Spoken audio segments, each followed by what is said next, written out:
It's fun. Broadcast lights in the checker falls, motor mouth catching every call. I hear my name and I feel that heat, sim racing like a stopped out beat.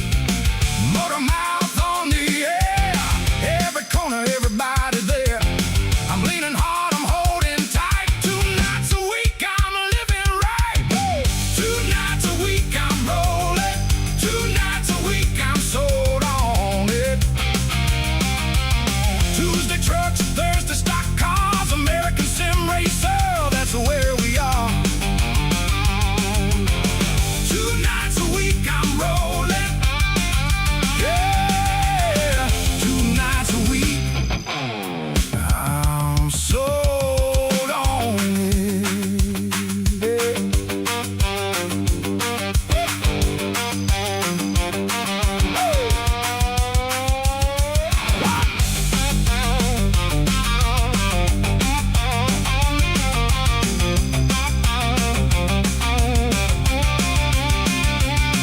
One lap, one shot, one breath, hold that groove and don't let go yet. From the green flag to the final sound, I burn that road with the room nailed down.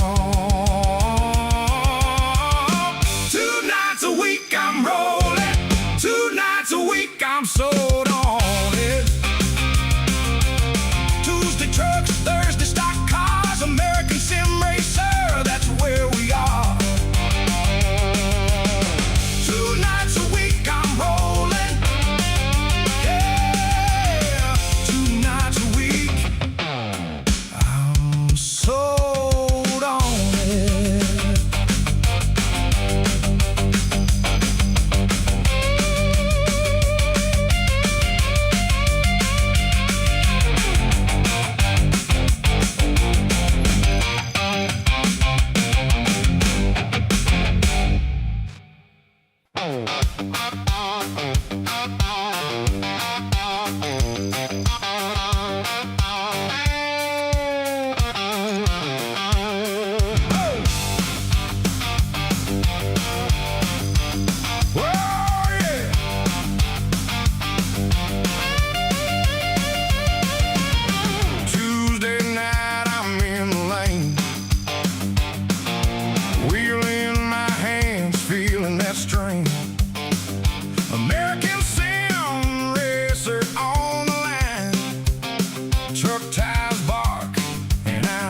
song.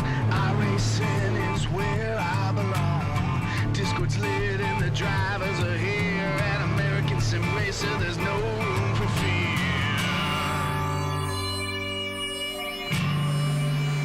Green flag drops and the engines roar. 40 cars and we all want more. Mash the gas as we're on the line. Forward and we're feeling fine. Drifting close in a slipstream dance. Taking the corners in a high-speed trance. Through the chicane and side by side. On motor mouth, there's nowhere to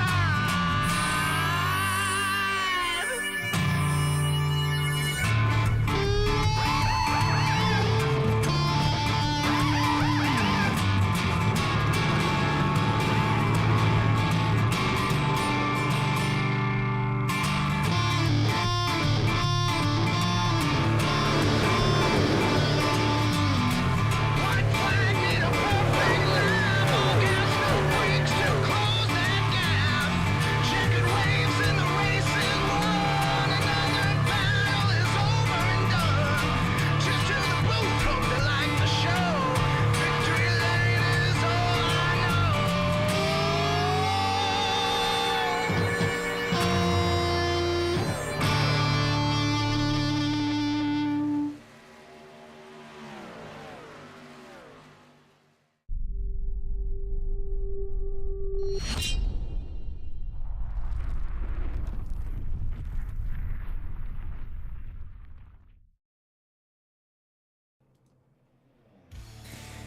Hello everybody and welcome to the Last Coliseum. Bristol Motor Speedway playing host to the latest round in the American Sim Racer O'Reilly Series tonight. Round number 4 of our championship in the break-off week between the Truck Series and the O'Reilly Series, because on Tuesday nights it was dirt racing at Eldora. It's going to be very, very different for us tonight on a Thursday. It's Bristol Motor Speedway for 250 laps. Could be one of the longest nights of the season. Might not be. We'll wait and see. It's certainly not in terms of miles. This half-mile racetrack is very, very short round here, and it feels dizzying, doesn't it? 15 seconds of a lap time round here at the famous Bristol Motor Speedway. Myself, Ian O'Leary, and Dean Biggles going to be taking you through the action tonight. And very pleased to be alongside you once again, Biggles. This can really go one of two ways, I suppose. Sometimes at Bristol you can barely get 10 laps together before you see another caution. Sometimes you can get some very, very long green flag runs and maybe even green flag pit stops if you're lucky. Wait to see what kind of race we see here tonight. Yes, interesting as well. 2 tyres are available, 5 sets additional over the wall. But the crucial thing tonight that we don't usually have in this series, but we are having it, they're including it tonight, will be the one fast repair there, Ewan. Still 65% fuel limit, but the one fast repair will basically be any one of these drivers tonight get out a jail-free card. Bristol can be very punishing, as you're aware. It is the Last Great Coliseum, so you've got one up your sleeve to they choose to use it. Remember as well too, there's a lot of cautions that you'll see drivers pop down there and try to chip out some of those repairs, Ewan, and see if they can continue the fight to get to the end of the race. And there's our schedule at the moment, my friend. So surprisingly, we go from the shortest track to one of the longest tracks in Talladega the week next week. Yeah. On this schedule, it is the longest, absolutely. Yep. Talladega Super Speedway, just slightly longer than Daytona, and therefore slightly fewer laps as well. I think that's been adjusted, by the way. I thought that was like 77 or something like that before, but anyway, it doesn't really matter. It's only a lap difference here or there. 75 laps around there. There's about 200 miles, as we normally see as well. Not 200 miles around here at Bristol tonight, but 250 laps instead. And 250 miles around here would be 500 laps, and so that's a full NASCAR Cup Series race. We're not doing all of that, but we are going for 250 laps in any case. Chicago Speedway on the other side of the halfway mark. Las Vegas, Texas also in a run of 3.5 miles. Kern County Raceway Park will be another 250 lap race coming up penultimate round of the season for Homestead Miami Speedway. The best place, in my opinion, to end their season, and we're doing that here in the O'Reilly Series as well. In terms of the championship standings, yes, we're only 3 weeks in, but my goodness, it is close. At the moment, Frank Marchese is the leader, and he's got the massive lead of 1 point over, 4 drivers who are tied for second. Kevin Nerra, who moved up 4 places to get here last week. Todd Sawson, Thomas Stokes, who's still second, and Brian Wayne as well, who's also tied in there for second place. Brad Compton's in 6th place, and he's only 2 points off the championship lead. Jack Snowbright down to 7th, but still only 5 points behind. Howard Peoples into the top 10 for the first time this season. Now 8th place out of Patrick Millett and Travis Burton, who's also into the top 10 alongside Jason McCook for the first time this season. But if you look at it, the top 9, 11 points separating them. And I know we've only had 3 weeks so far, Beagles. It doesn't maybe represent what we can see for the rest of the season, because one of those racetracks especially was Daytona, which is so unpredictable. However, what an amazing sight that is, how close this championship is. After 3 weeks, that is absolutely amazing to see. Yeah, I'm hoping it's going to continue like that for the rest of the season. That means it's going to be a barn burner when it comes down to the very end. So very much looking forward to that. During qualifying session out there, g'day out there for the fan club. The Pole fan club's out there. Bristol, baby, go 52. 52 will be Jackson Pole. We've also got God help us out there from Forge. Well, you never know. There's races where it could just be a caution fest, and as Ewan said, there could be lucky here. Drivers might be adjusting to the Great Coliseum here, and the Centaurians might be stepping into this Coliseum and rampaging their way around this one, and perhaps to see green flag pit stops. And at the moment, well, qualifying it isn't as important per se. You'd have to say, would you, there, Ewan, as what it would be in the super speedways more often. That's Compton going for a spin. He's finished for qualifying, by the way. Yeah, I think any of these races, to us, especially the O'Reilly series where it's 200 miles a race. Now, obviously, this is not 200 miles, but it's that sort of distance. I think it does matter a little bit less where you qualify, but you would rather be at the front. You will stay out of any trouble, if there is any, in the early laps around here, if you indeed do that. Glad to say that some of these drivers have waited a while to do their lap time, which means we have someone to watch at all points. Patrick Millett is going to be the latest of them to make his way out the pit lane. He's been sat on pit lane actually for a while waiting, so here we go. This qualifying run is, 45 seconds in length. It is an outlap, it is 2 flying laps, and that's it. Drifting up a little bit high through 1 and 2 there, you can see, coming off of turn 2. Now, where's the enter for 3 and 4 here on this lap? Sort of through the middle, not quite cutting that yellow line. Now switching, diving off of turn 4, and here comes the big lap, I think, for Patrick Millett. Let's see how fast he can go. He's frozen into turn 1, and he's gone! He's gone, sliding through 1 and 2. You could see there the intent that Millett showed was absolutely right. He threw that into turn 1, but the rear of the car just couldn't stay with the grip. That's it right there. Cold tyres too, remember as well too. You're going to get the temperature up into them. Let's have a look at Ryan Wayne. Yet to set a time here this evening. Himself there and John Russo. And Joshua Wise, I think, Wise as well. So 3 drivers can set a time. Ryan Wayne at the moment we're running on board with is one of them. The rest of the drivers, some of them are sitting down there in the pit lane. Other drivers have completed their qualifying laps here for the Equipment Recycle 200. Let's see what Wayne can do. Here we go. So, over the line for the end of lap number 1. Where does that put him initially? This is first time on the board. It's going to be only 12, so he's going to have to improve it. Taking a little bit more conservatively. Now he's pushing. A little bit of oversteer there off of turn 2. A little bit of on-power oversteer. Now flooring it towards the line. Pushing as hard as possible off of turn 4. That should get him a top 10. Where's it going to be? Is it even going to be a top 10? No, it's 11th. He just misses out on a top 10 by 16 thousandths of a second. So, qualifies in 11th place. Joshua Wise attempted to qualify earlier, but failed to, sadly. He will start from the back, as will John Russo. Doesn't look like he's qualifying at all here. I do see him in the voice chat, though, so I think he does intend on racing, but he just intends to start from the back of the field. So there we go. Dax Norbright then looks like he's taken the pole here tonight from Bristol in front of Todd Slawson. We'll see the grid once they're on the formation lap in a couple of moments' time. But while it's not the be-all and end-all of these races, it is nice to be at the front and potentially out of the carnage there for Jack Snowbright on the pole. Absolutely is the good advantage, of course, of being up the front there is if it turns into a few incidents, you got to just worry about looking at it in your mirrors. You don't have to worry about up front. Of course, until later on when you start getting lap traffic into play. Being a short track as well, too, that will start to occur pretty quickly. Just waiting. Jason McCook, as you can currently see, has the race sponsor for tonight there for the equipment recycle on the number 14 machine there. So he's just sitting there at the moment. It's been sitting at that pit lane exit there for 8 minutes and change. He's already set a time for McCook, which you can currently see is the 9th quickest at the moment, and doesn't look like anybody else will be coming out there, Ewan. So counting down the seconds now before we go race. Yeah, indeed. The 10 minutes of qualifying pretty much complete, and we'll be underway with the race very, very soon. For 250 laps around here tonight. Could be a long one. Could be a marathon of concentration, especially if there's a lot of restarts, of course. We will get the 250 laps in, though. They've got more than 3 hours to complete the distance, so I suspect they'll manage that over the course of today. Here's the starting grid then, ready for tonight's race. Jackson Albright on the pole, as we mentioned. Todd Dawson alongside Chevy versus Toyota on the front row. Thomas Stokes is third, and Brandon Biggs completes the manufacturer's 4th place, lining up on row 2 as well. Howard Peoples, who's moved into the top 10 in the points, alongside Patrick Millett, who's 9th in the points. They're sharing row 3. Some of the top contenders a little bit further down. Kevin Nerat, who's tied for 2nd in that 4-way tie. Brad Compton is 6th place in the standings.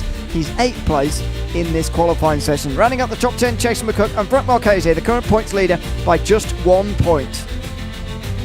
Outside of the top 10, Ryan Wayne, as we saw, didn't improve quite as much on that second lap as we thought. Moved up to 11th. That is Zach Baker, who, according to what he said in the YouTube chat, is not particularly hopeful for tonight. Jason Trocchi and Jackson Pole then on row 7, 13th and 14th position. James Burns is the last driver to have actually set a time here.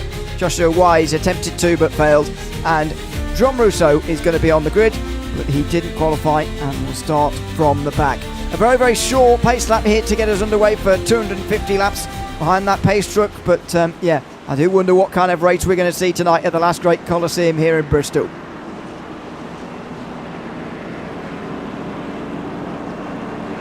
Once again, going over those rules, they're going to have 5 additional sets available to them. They have to start with 4 tyres on the car, otherwise they'll be disqualified or won't be going anywhere. 3 green, white checkered attempts there if needed, 1 fast repair, fuel limit at 65%, which we're guessing mating, that I got some of the information, was about 101 laps on a tank of gasoline. An absolute maximum, yeah. I'd say it's around a 100 for a round number. Just depends whether you think we're going to get a 100 lap green flag run at any point. I think that's probably doubtful.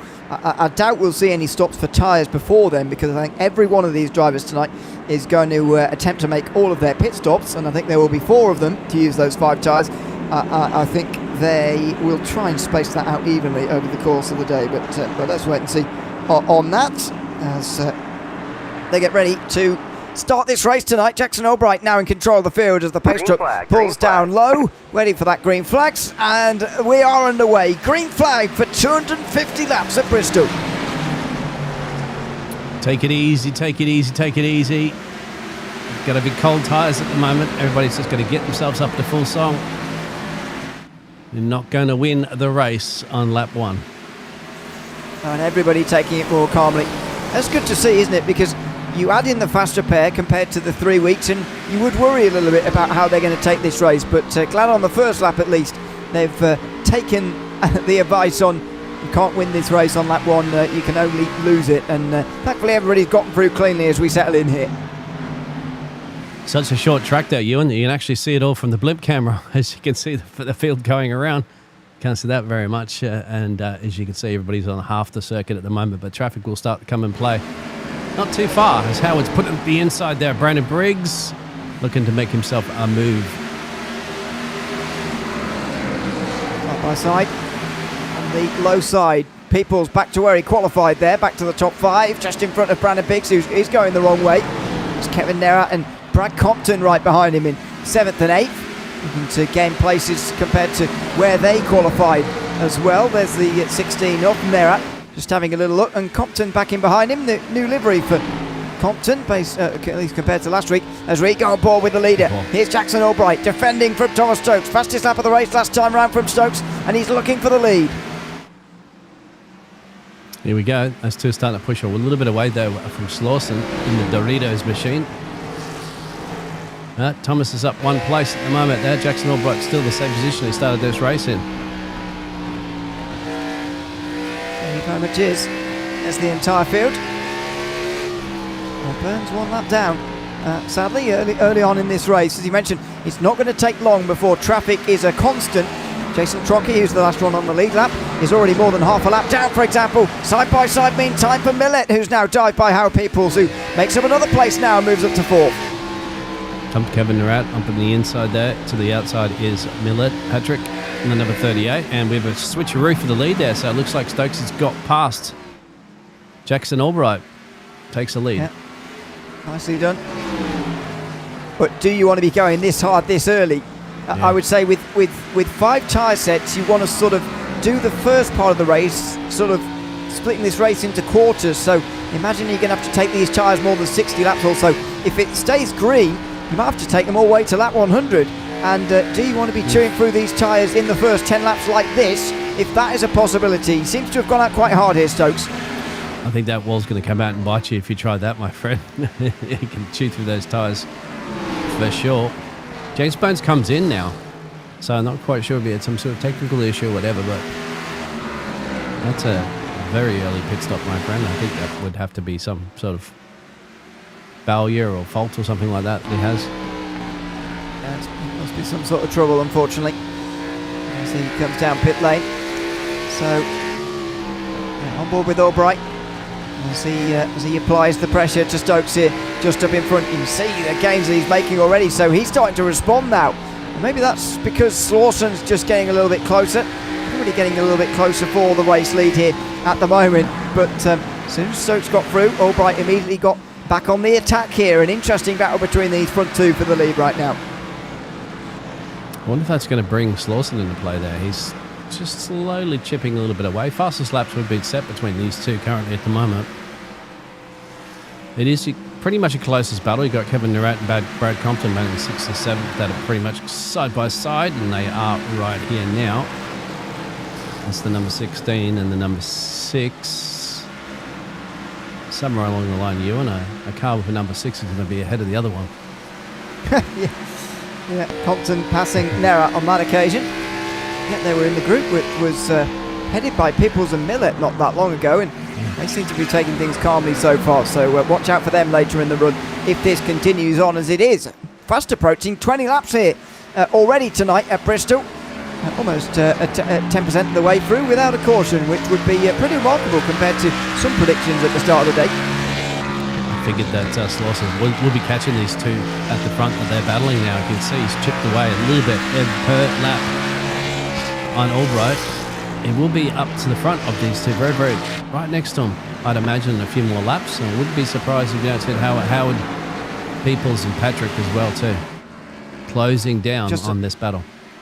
Sorry, just a note, by the way, that James Burns apparently got loose and smacked the wall somewhere, so that's why he's come down pit lane. He has been in there for nearly 2 minutes now, so this is unfortunate for him. That's why he was a lap down initially, and that's why he's now come into pit lane under green, and he is been in there for some time. Stokes loose off of 4, and there's another look from Albright here, who will not let up in this pressure that he's giving to the 71, and now he gets turned underneath him under turn 2, sorry, into 3 and 4 they go, but Stokes on the high side holding on.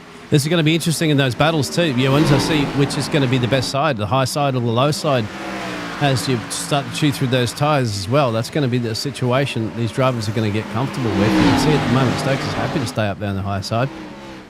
Albright gets a little wiggle on the exit there as he tries to apply the power, but we'll have to be confident. You got to remember too, up on that high side a little bit later on, you'll also get marbles up there and they start chewing through those tyres.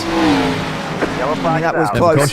Caution. Wow, who was ahead there when the caution waves? And wow, that was close. Jason Trocchi it is, who goes a lap down as a result of bringing out this first caution of the night. And he actually toes back to pit lane. He's been in the wall somewhere, as James Burns has as well. So 2 guys with trouble already. Here comes the replay.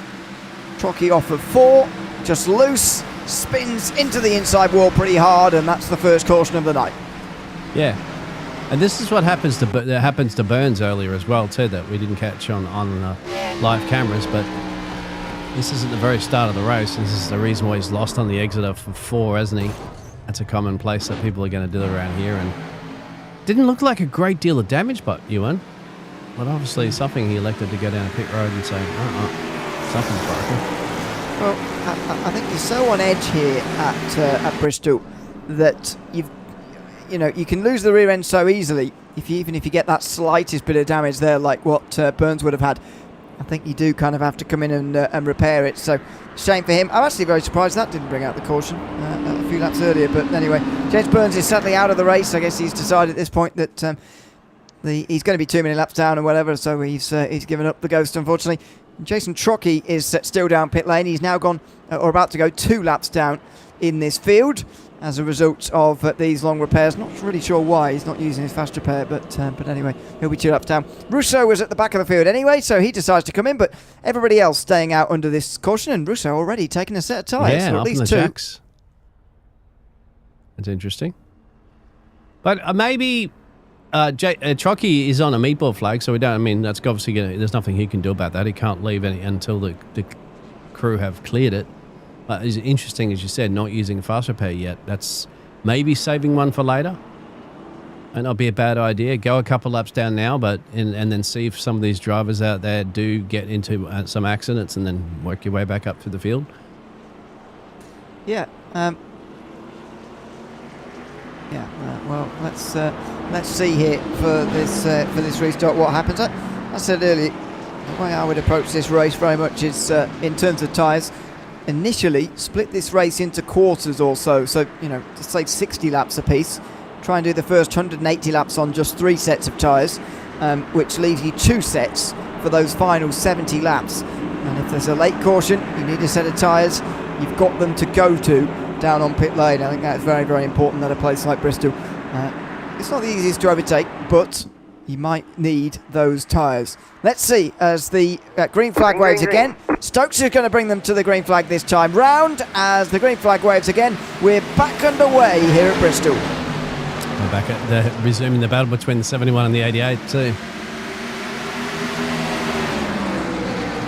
Oh, Stokes up high, trying to shuffle Albright out of it, and he does so successfully. At the end of the first lap after the restart, he holds the lead. Yeah, about squeezing your opponent, no, for real. Rubbin is racing. Welcome to Bristol. Well, thankfully on that occasion, no rubbing required, but yeah, it was close. Stokes certainly showing the aggression. Peoples up to 3rd, by the way, past Slawson, who was in that position earlier, and now Brad Compton's on the march. Look at this. I think that 6 car was taking it very easily in that first run there, because he knew there was going to be a caution at some point, or he predicted it, I should say. I'd be surprised if he knew it for sure, but he predicted it. He saved the tyres. Now he's willing he's raised the wall there, but he's willing to just lean on these tyres a little bit more now to try and make some places. And be really careful of that fence, and there it is. Contact! Millett in the wall, Nerat in the wall, and Brad Compton's involved as well. So where do you think that started? It was certainly around Compton, wasn't it? And these two got into each other. Oh, it looked to me like Millett just didn't give the space here to Compton when he was clearly on the high side. Well, I'll say clearly, he's just about there, but he is there. Millett turns across him, and it's unfortunate for Nerat, who is the first one on the scene, and just in avoidance, smacks the inside wall.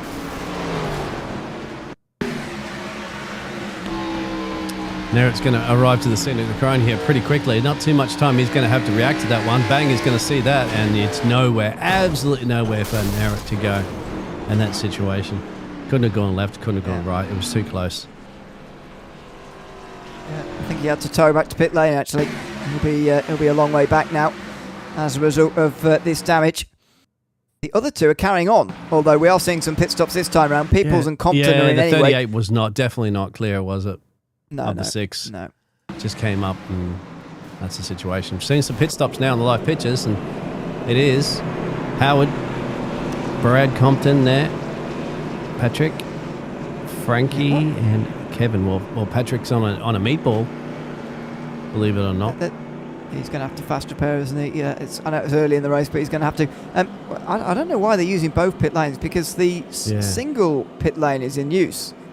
Or is that just for green flag rules? Do you have to come in through both of them under caution anyway? I'm not sure. I thought that. I thought you could come. I thought it was just single pit lane, even under caution as well as green flag. But maybe that's not true. Anyway, there you go. Millett uses a fast repair. He absolutely had to there. He won't want to use his fast repair with more than 200 laps left, but he had no choice.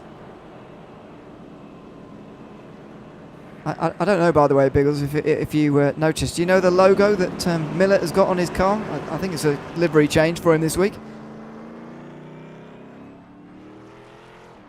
You know what logo that is? What logo? Where? The logo he's got on the bonnet and the rear there and everywhere. The USA logo. Do you know what that is? Oh, that's the soccer team, isn't it? Yes. USA soccer team. Yes, of course, of the World Cup. They play tomorrow. They do, yeah. As Mexico won there, opening up, they had more, red flags? Sorry, red cards than red flags. Red cards than scores, I think, for both the teams as well, which will affect them, won't it, going into the... does it affect you going into the next match? Oh, it brings it back to a yellow, doesn't it? Or something like that. I don't really know. I think it means he can't play the next match as well. But, you might be right. Anyway, yeah. I was going to make a joke that Millett is going about as successfully as the US soccer team, but that moment's passed. Meantime, the green flag's back in the air at second restart of the day, and it's back to these two again. Stokes and Albright side by side again. Here comes Jackson Albright trying to take this lead off Stokes, who's had his second restart in a row, and the H8 still there on the outside, side by side over the line for the first lap under green. Quite likes it up there. And once again, be careful, we get those marbles up there. We got another. Ooh. I think it's Ryan Wayne. It's around. Yes, it is. And that's it is. It's down the back end of the field. So this is where the crossing of guys who've already stopped and guys who haven't, I think, has happened back there.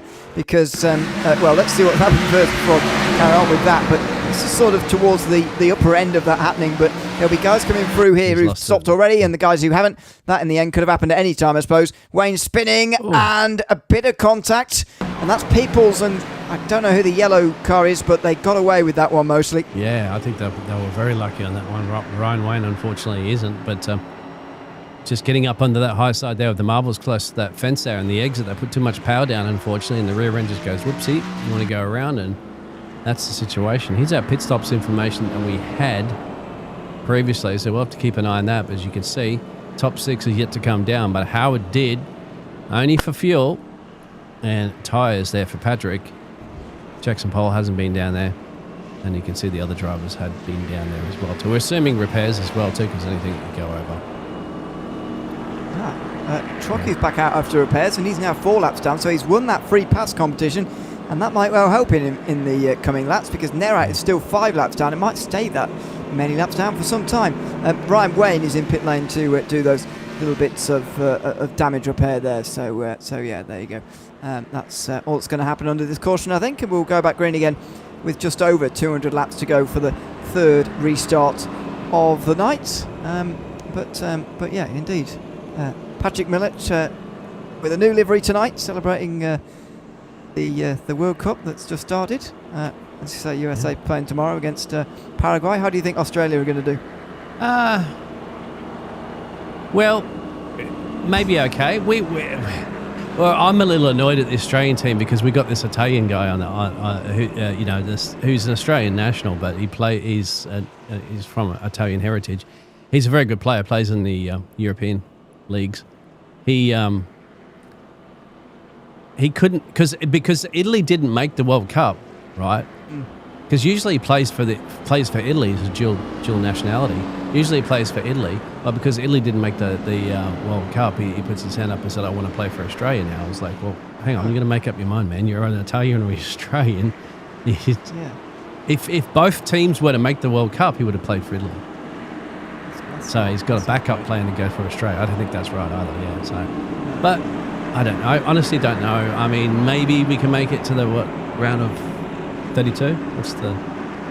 Is it? Yeah, round right. If you can't do that, then goodness me. Oh, yes. Big trouble. Anyway, yes, but remember, soccer's not our number one sport in Australia. It's your number one. I know, yeah. but it always amazes me how many people still watch it, though. We'll maybe get back to that. Green flag's back out again. Stokes and Albright again. It's like watching a replay of the previous Oh. restart. And every time, Stokes chases Albright up the road, right next to the wall. He doesn't shove him in the wall.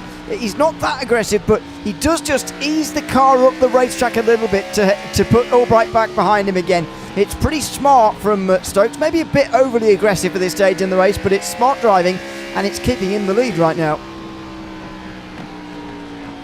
Oh, we're going to force Jackson to go around the outside somewhere there. Or inside line, really. In this particular case.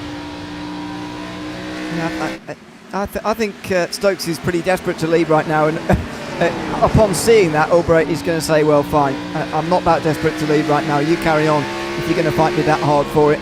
But, you know, he's just going to trail him there. You can see them running nose to tail pretty close as we approach 50 laps. We're on board with the man who's made the most places so far, Zach Baker. Yeah, man from Knoxville, Tennessee. Music Town.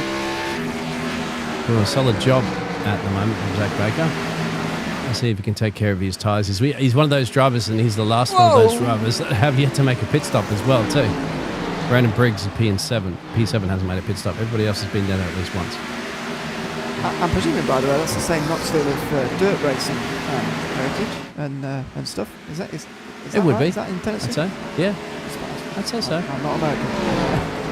I don't really don't understand dirt racing. Oh, a little bit loose there for Millett. Patrick almost.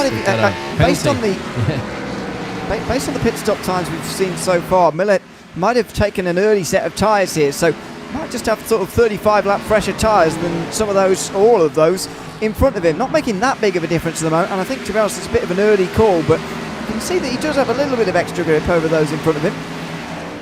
50 down, 200 to go. Oh, that's a bit of a all over the place, isn't it, coming out of the fence? You want to be smooth in, smooth out here, otherwise you're going to burn through those boots. Got to be careful. I think if there were to be another caution now, we might see stops from the majority of the field. Certainly all of those who haven't made a tyre change yet. I think Frank Marchese and Brian Wayne have also made a tyre change, but they're a little bit further back at the moment. On board with Millett, you can, I think, see, in my opinion, the difference that these tyres are making just in the lines he's taking, but at the moment he can't use it to get past people's. Well, you might have spoke too soon on that one. How he can. Down the inside and through. Yes, he does. You just see it with the different lines he's he's able to hold different lines compared to Peoples just because of those newer tyres, but that shouldn't worry Howard Peoples at the moment here, because he's got an extra set of tyres sat back in pit lane. You've got to recognise that this race is going to come back to you, so it shouldn't worry him too much for the moment. That's right. It's still a strategy part of this race at the moment. You don't need to be gun-ho on it towards the end of the race just yet. We've still got lots of laps. How's that as well too? Patrick says, I'll also take Zach Baker as well as he moves on through. I think you might be right on that one. That's definitely the tyre difference starting to come into play. Yeah, looks like it, doesn't it? Really does look like it. And watch out for these guys further back as well. Wayne and Marchese might have taken tyres as well, though I'm not sure about Wayne. I'm not sure about either of them 100%, but Wayne's still got a little bit of damage to that rear left, which suggests to me that long stop might have all been down to the actual repairs that he might have been doing after the previous spin that he had. He did make slight contact with the wall, so I'm sure there would have been a few seconds of optionals for him to take. There's Kevin Nerat as well, by the way, in the 16. He's not involved in a battle for position here. He's trying to unlap himself, and there he goes down inside of pole. He's 5 laps down at the moment, running round for points, is Kevin Nerat. He knows to try to unlap himself as much as possible, and then pray for a few more cautions to get him back into this one. I'm not sure he's going to get as many as he needs, to be honest with you, to get back in here, because you've got to remember, Trocky now is a lap ahead of him because of the free pass that he got last time, and so for the next 4 cautions, even if they come one after the other, Trocky's going to be the one. There goes Millett to the outside. That was contact with Slauson as he tries to take 3rd place.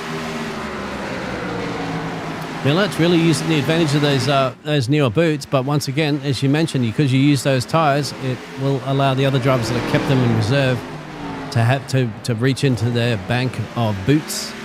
There you go, I've used that term before. Bank of boots, and get some 4 freshies as he makes his way easily past Jackson Albright. Well, Jack Albright just maybe let him through there and said, you go down there and hunt down Thomas Stokes in the lead. He's got a bit of a gap too, 1.2 seconds.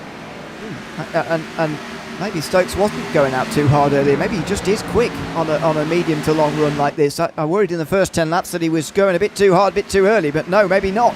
Maybe he is just that quick at the moment in the 71, but there's Millett in the background, just less than a second behind. But again, the problem. Oh, and caution! Yeah. And now the problem's going to come for Millett because he's got a decision to make here. Does he go for another tyre change already, or does he accept that he's going to be on the old tyres on this fourth restart of the day? I'm not quite sure where that caution's coming from as well, too. It looks like a few drivers have gone a bit slow here.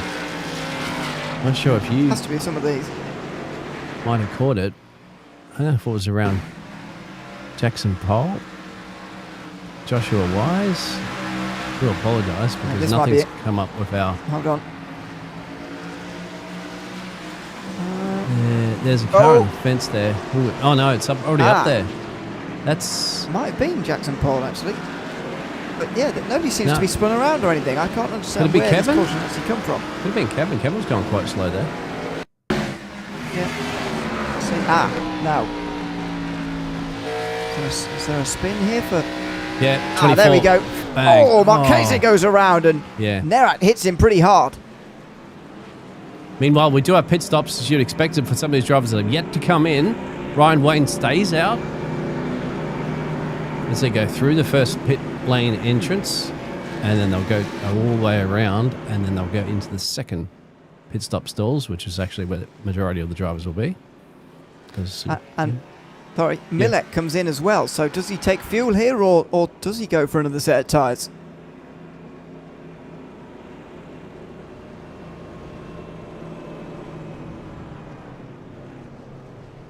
It's just fuel for Millett, just fuel. So the others are going to take all four. Yeah, this is smart for Millett because this means he can go another 100 laps if he needs to.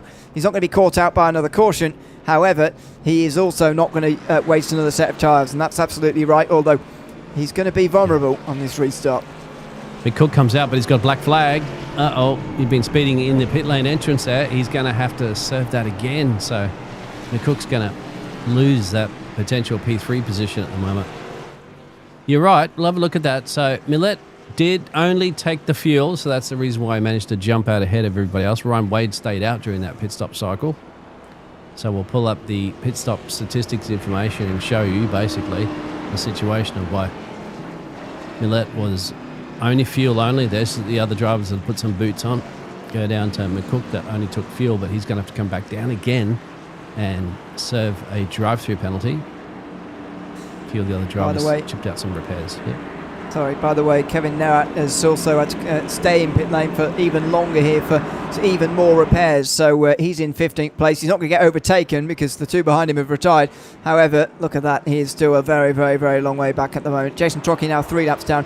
The only other one who is laps down at the moment. Pace truck's about to come in. The green flag is back in the air, and for the first time, we've got a different front row here for a restart. It's Ryan Wayne and Patrick Millett who are on the old tyres. Here come the new tyre runners. Stokes to the inside looking to try and lead here, although Wayne in front of him is going to block the path just through 3 and 4. There he goes to the inside now. Here comes Stokes to the inside. Millett goes on the defensive as well as he comes into 1 and 2. He's got slightly newer tyres, I think, than Ryan Wayne has, although they look fairly similar. They're going side by side now, and there's a caution. Oh, it's loose, and he's gone. Patrick Millett just as the caution flies, and he very narrowly avoids the pit wall. There's a spin for the 44 as well. He makes contact with him. Everybody's coming to a stop here, basically, to avoid. It's Slauson who spins around properly, and he's hit by Patrick Millett, who goes into a spin as well, bringing out the as the caution was already brought out for the 5th time tonight. Yeah. It's Joshua Wise that initially caused the caution, but then you saw the after effect of the drivers slowing down to try to reduce to the speed that they have to be doing, of course, under a caution. So this is Joshua Wise. He looks like he was already getting a little bit of a wiggle already going in the corner, wasn't it? A little good awareness of the 24 to back off. So there's Joshua Wise. And that's the initial caution that was caused. Then, of course, you have a look at what happened here with Patrick. After that, so the caution will get called, and then they'll start slowing down in a minute. And then he just gets loose, doesn't he, under the acceleration there? Maybe he tapped the brake a little bit. Oh, so I think there was a bit of netco contact with Peoples. Maybe not, but there certainly was contact with Slauson and Peoples. Slauson was definitely touched there, and and got sent around as a result. And I wonder how bad the damage is for Millet here. He hasn't decided to come in, so he doesn't think it's that bad, clearly. But Frank Marchese is coming in, and he's coming in to do some more repairs to the previous damage that he's had. This is Peoples. Just watch for any netcode contact here with Slawson but there's definitely contact with Peoples and Slawson. Might have been some netcode contact with Slawson and Millet, but I'm not entirely sure about that. Definitely was though for Peoples, as you say, everybody was just slowing down, and it's impossible really for everybody to avoid everybody else. This is Jackson Cole as well. He's just going to see this and just bring this thing to a standstill almost. Oh, wow. Little contact on the back there of 77. Of Zach Baker. Sometimes it looks a lot worse than what it really is there, Ewan, but other times it actually does a bit of damage. It's just hard to tell. And the only people that know, of course, will be the drivers themselves. Yeah, and quite a lot of this race I find as well at Bristol is about surviving with the damage, getting away with the damage and trying to soldier on with it. I'm sure that will be the case for a lot of guys already here tonight. Even with one fast repair, some guys might have burnt through that already, or I guess some are waiting for a really, really big crash where they go on and use their fast repair, which means they want to keep it for the moment. But there you go. Let's see here as Stokes brings us to yet another restart. The pace truck's about to come in here, by the way, and I'm sure he'll be off to a flyer, but Peoples is sort of locked up in the outside there. Wayne in front of him, and Millet down below him there on the slightly older tyres. So Thomas Stokes brings us to the green, and he's going to race away to another lead here. These cautions help Wayne, of course, with the older boots.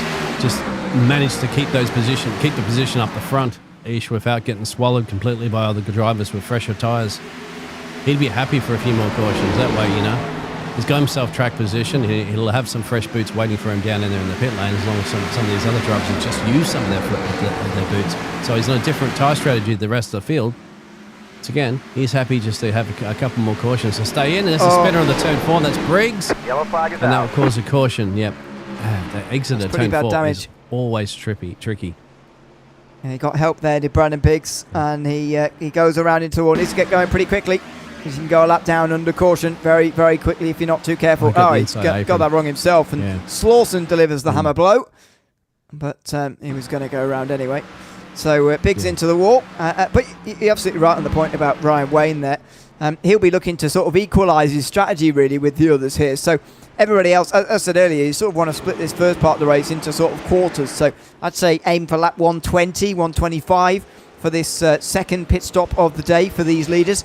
Ryan Wayne has got to do that as well, only he pitted on lap 80, so on lap 40 I should say. So he's got to go 80 laps, and he's halfway there at the moment. But to equalise himself on strategy, he's got to, as you say, hold on these older tyres for a while, and nobody can pass him while we're under caution, so he will be liking these stop-start moments just right now. Zach Baker will come in. Maybe full of potentially a bit of damage that we saw before. Remember when Jackson Pole got into the rear of the 77, he might be looking just to chip that out. Remember, but that's the only thing around here.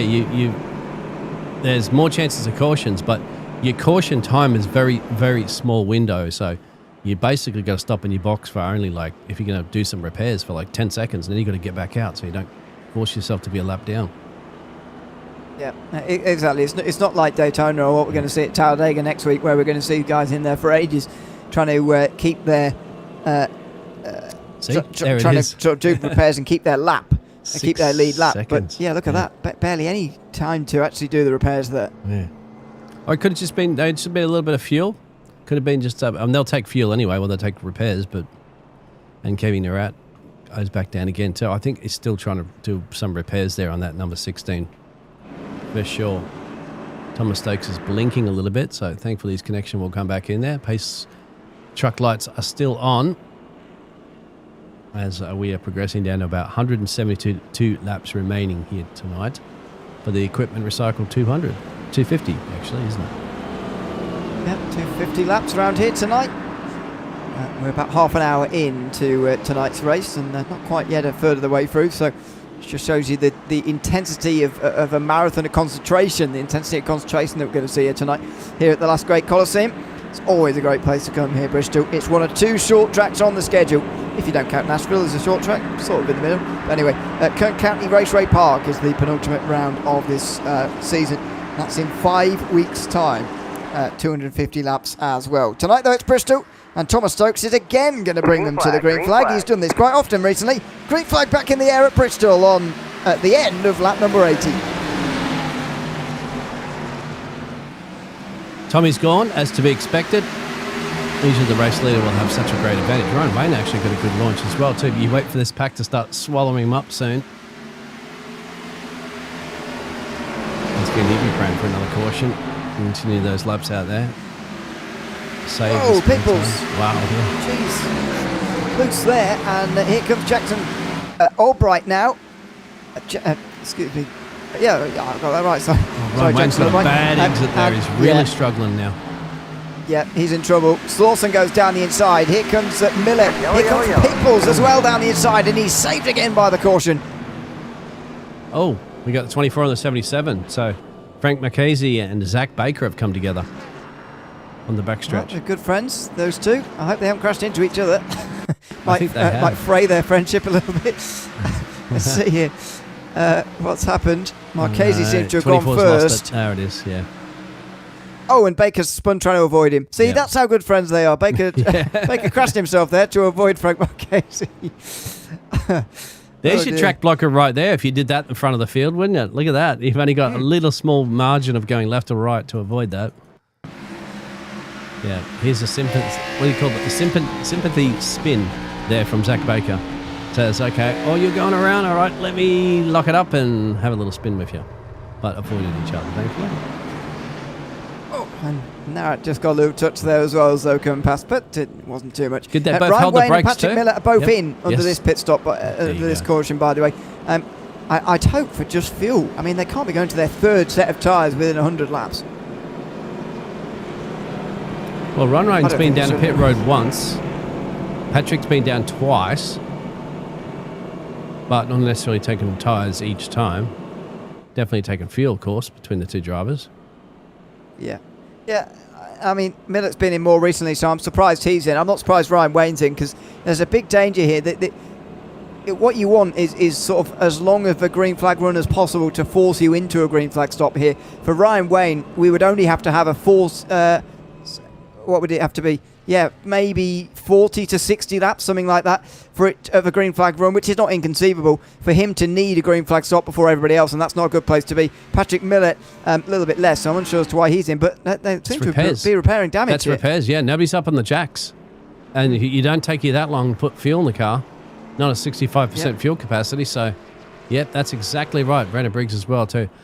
Fixing the damage, but they've got to get out because here it comes. Well, they hit fine. I thought the pace truck lights were out, but they're not. So they'll get back onto the snake of the leaders. Don't have much time. Yeah. The lights are off now, so don't have much time. Biggs, by the way, in those repairs, gone one lap down. I think he might have done that in the previous caution, actually. But Jason Trocky's back on the lead lap. So we're back up to 13 again. Just shows you how many cautions you can get around here. You can gain those laps back. Even Kevin Nerat's not out of this yet. Not bad, isn't it? Considering it was 3 minutes in down there in pit road on those repairs. As you can see on the wrench wrangler's repair bill up there. 3 minutes and almost 4 minutes, and then you're back on the lead lap. So that's the good thing about Bristol, of course. Those cautions can certainly save your race. And he didn't use the fast repair, did he?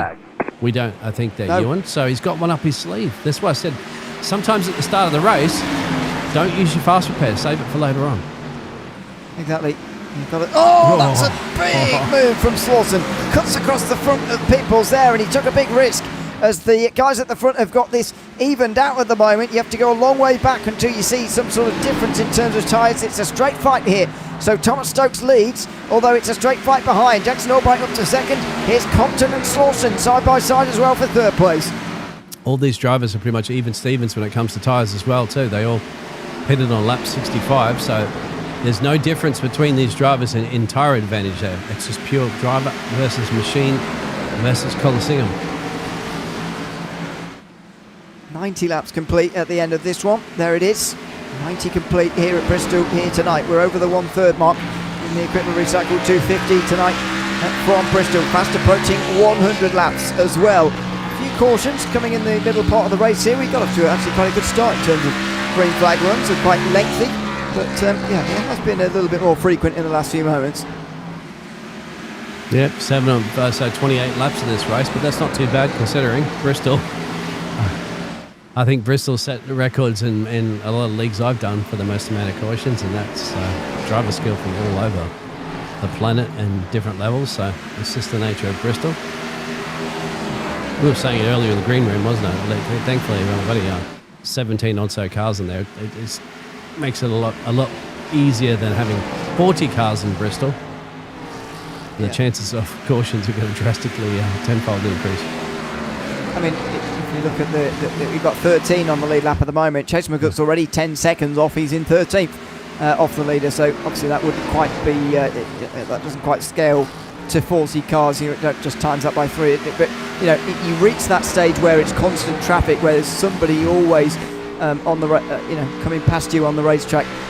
You reach that stage a lot earlier with more in the race, but as you can see up front, it's a fair fight between these front 5, and you see on board with people's here, they're all riding around at the moment. These front guys generally have done here.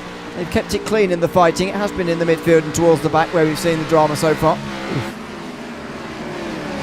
You're allowed to get away with that little bit of a tank slapper to the fence, little panel rubber.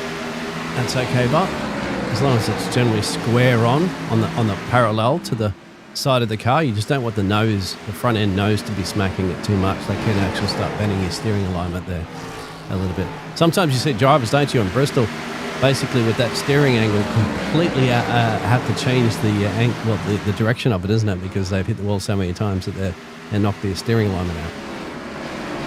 Yeah, absolutely. That might even be some of the reason what we've seen down on pit lane already, to be honest with you. We'll have to see, but yeah, maybe that is some of the reason for the stops that we've had so far, as we ride on board again with Howard Peoples here, 5th place. They really are just riding around this top 5, covered by 1.2 seconds, and about a second and a half ahead of Joshua Wise, who's leading the charge from 6th place on back as well. And basically a driver will barely ever centre their steering wheel around here, because it's almost like a complete circle. There's short little straightaways on the back stretch and the front stretch right there. That's a little straightaway, that's it. Before you know it, it's only about a second of a straight, and you're turning again. And you'll see, just always constantly on your left. See, just return the steering wheel almost to centre for a second. That's just to over-adjust the rear end, trying to slide the car.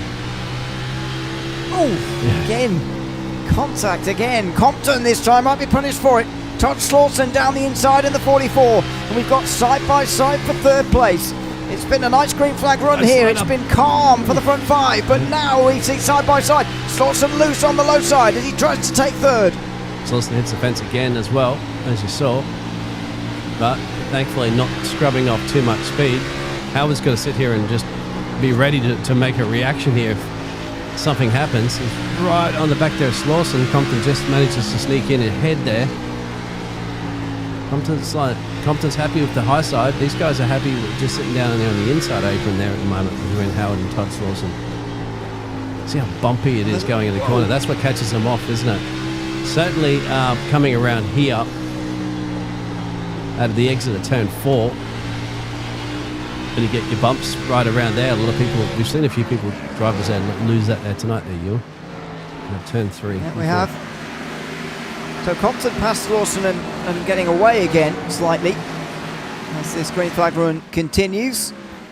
Stokes still leading but being chased down by Jackson Albright, and he's pulling up to the back of Jason McCook rather, who is next in line. He's about to go a lap down here is Jason McCook. He's not that far away from the leaders. He goes over the line now, and the leaders coming over now, so not too much of a gap at all. 2 or 3 seconds before Jason McCook drops off this lead lap. Comes Zach Baker, Joshua Wise. Joshua Wise up 10 places there in P6. Top 4.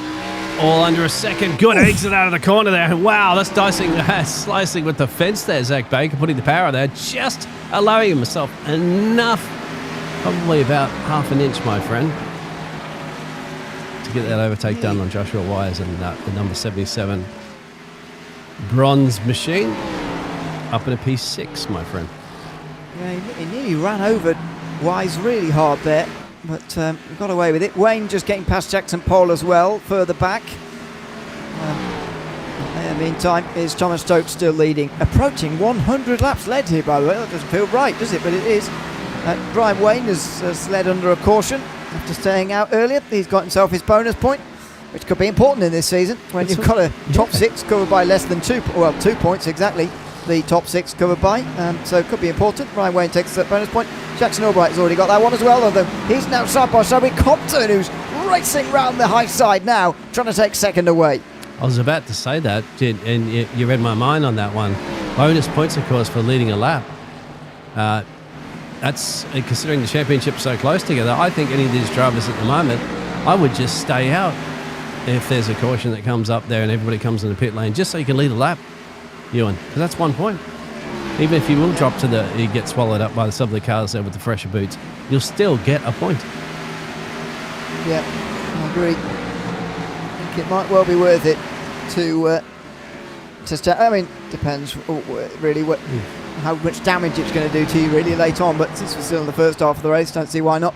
We're approaching that stage in the race now where if there's another caution from now, I think we'll see everybody in again. In terms of when we might need to see some green flag pit stops, Jason Trocchi is first in line. Because he's been taking these free passes the whole time, he hasn't stopped since lap 23 when he did some damage repairs. I'm presuming he took on fuel by that point, but that means he's done 92 laps now in this run. And we heard that the fuel limit will be 100. Now, there's been 7 courses or something like that, hasn't there? So that might extend it by, I would say, extends the run by 2 laps per caution. So I would say maybe he can go 115. However, the rate we're going at the moment, Trocchi will be nervous that this is carrying on to a point where he might have to green flag stop. Yeah, look at his tank, my friend. Yeah. It's starting to get down into your fuel reserves, my friend. Maybe you're running on vapors. He's going to be praying for a caution to come out anytime soon. Otherwise, a green flag pit stop around here was going to cost you a couple of laps at least. Maybe 2 laps because we're doing single pit roads, but yeah, might be 3 otherwise. There goes Trocchi lapping Nerat again, and that in behind is Jason McCook as well, putting another car between himself and the onrushing pack. So this is starting to even out. Jason McCook was being caught quite quickly early in the run, and he was in danger of going a lap down, but now he's got Nerat behind him, and Stokes is not catching quite as quickly as he was. Meantime, this is Wayne versus Millett. Patrick Millett going backwards here quickly because he's on quite old tyres. And again, this is why he shouldn't have stopped when he did so early on, because he's really suffering with these tyres, and he's really heavy full of fuel now as well, because he stopped so much more recently. He will have brimmed that tank. So, oh goodness, he could go another 60 laps. And if this is an extraordinary green flag run, that might help him. But at the moment, that car looks horrible. Yeah. Certainly doesn't look like, it looks like it's a complete another handful, as you mentioned. Here's Trocchi and McCook. And of course, they're in a gaggle here. Lots of front runners as well, too, in the mix. They've got the 71 there of Stokes wanting to get past all this as quickly as possible. Stokes is going to be like, this is going to cost him a bit of time to Compton that's back there in P2, because Stokes has got nowhere to go here, my friend. You really don't want to go 3 right here at Bristol. And look at them desperately trying to stay in front of Stokes here. Trocchi getting himself some passes at the very correct moment, as Jackson Pole's just going the wrong way at the wrong moment here, but Stokes still can't get past. And as you say, he's going to be thinking about how much this is costing him right now. Yeah. You got to keep cool, but if you're the race leader there of Stokes, you've got to keep cool. You can't get angry and upset in the car. All that's going to do is make you do something a little bit silly here. You're still in the lead of this race. It didn't actually, at the end of the day, cost him that much time, believe it or not, because he's still got about a second gap there. Actually, 1.5 seconds gap, actually, so to Compton. So Compton, I think, might come up with some traffic as well, too, or something happened there, because he hasn't been able to take advantage of that situation of Stokes getting held up. Well, not so much, but he'll be on his way here, and he clearly is quick, because he's absolutely left Albright behind. Albright now looking behind him and battling with Slawson and Hal Peoples as well for 3rd place. The front 5 who were running so closely together on that restart about 40 laps ago are now really spreading apart here, this front 5.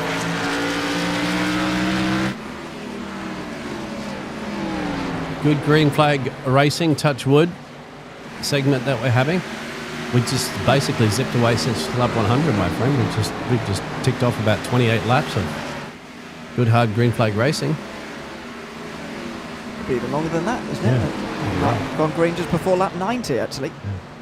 I didn't note it down, but quite a long time ago. Anyway, this is nice to watch at the moment. But as I say, Trocky's going to be a little bit worried about this, but he's making some great passes at the right moments, by the way. Got past Jackson Paul, as I mentioned. He's challenging Chasen McCook as well, although he might be in a bit of danger now. Oh, Slawson putting more pressure on Albright, who's starting struggling in that 88 as well. Maybe hasn't got a long run car underneath him at the moment, Jackson Albright, as he moves to the high side defending that third place. At the moment, these drivers were running second and third at the start of the race. Now they're back in third and fourth. So Compton has effectively replaced them up ahead there in second. That's right. Compton up 6 places in this race. The number 6 machine. Look at the gap for Stokes now, by the way. He's been so much more efficient through this traffic than these guys behind, because these guys are catching pole now and passing him. They've Stokes has now lapped Jason Trockey, who was not going to be letting that happen too lightly. So, and hard into the wall there as well. For Jackson Paul, he may have a bit of damage to his name at the moment, and he's trying to stay out the way of these guys as best he can. We'll be very careful. It's going to bring Howard into play here at the moment. They're on the back of their Albright as he gets to clear Jackson Paul, which he will. He'll be like, thank you. Let me get up the road here and attack the 88. By the way, we are so close. Peoples on the inside of Albright, who is really struggling now on this long run. How Peoples has got to find his way through, but that was so nearly contact. Now he gets himself past, does he? No, still there, side by side. I'm still curious about Jackson Trockey to see how much fuel he's got. Jason, like he must be running on vapors at the moment. I do want to switch away for a second, but there's so many battles here. There's also Slawson and Compton. It's got to be, I don't think it's double figures in terms of laps. I think it's probably single figures at the moment for Jason Trockey in 12. Yeah, but he's, to a degree, he's already a lap down right now. He might as well come in right now and make use of the new tyres, because he's obviously not going to get a caution now before he runs out of fuel. He needs to try and undercut these guys who've just passed him and put a lap on him, Stokes. So I think he should get in as soon as possible. Ooh, Joshua Wise goes up high to the fence there for the 51. Well, there's a lap for him as well. Yep. So 9 on the lead lap. Stokes is really reducing the contenders in this race with this green flag run here. This is the fascinating with the early stages at Bristol. Even in the modern stage racing era, it's fascinating, these early stages, because you get a fast driver out front, they can take a lot of big contenders out with a good green flag run and some good speed, even if it's early in the race. He's comfortable doing it as well too. I don't think there's a great deal of building up such a massive gap, considering there's an odd of a caution coming.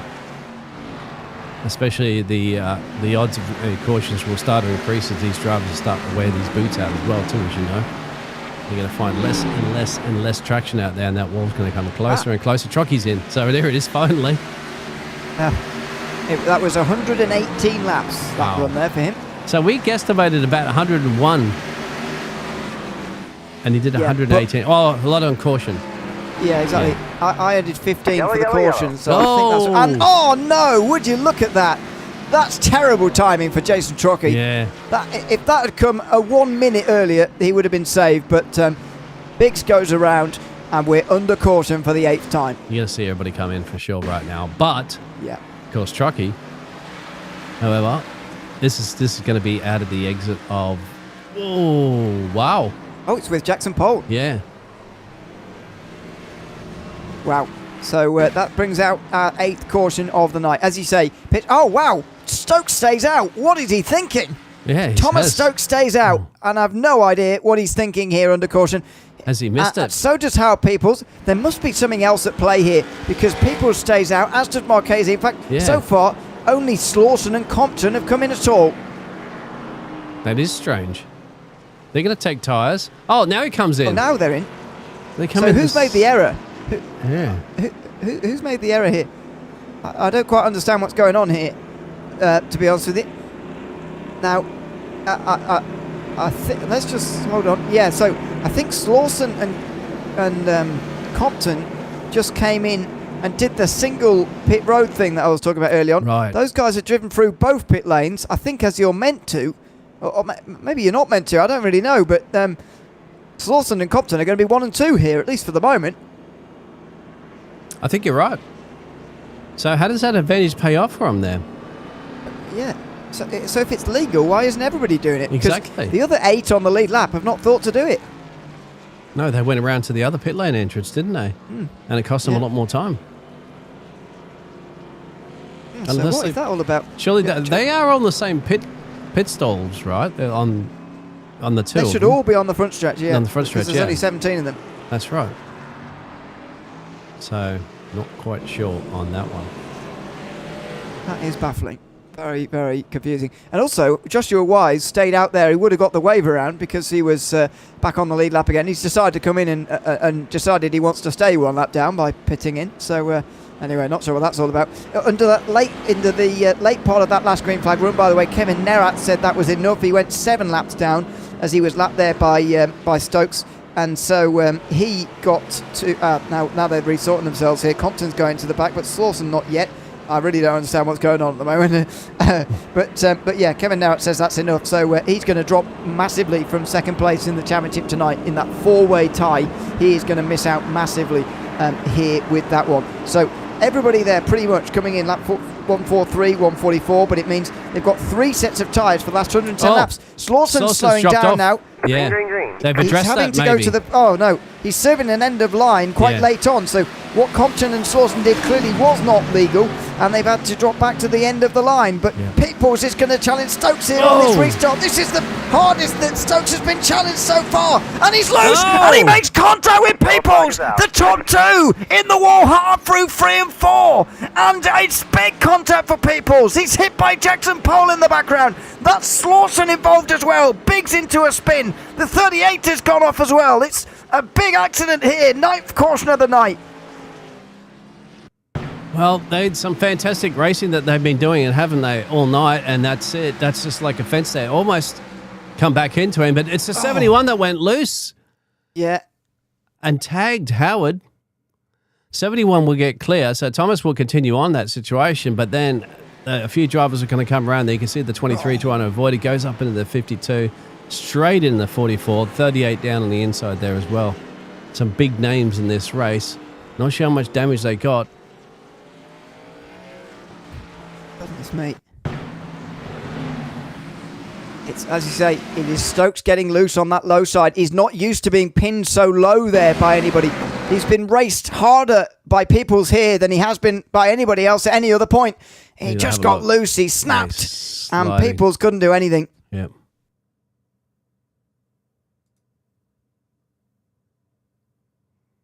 So I wanted to look at the... where is it? 71.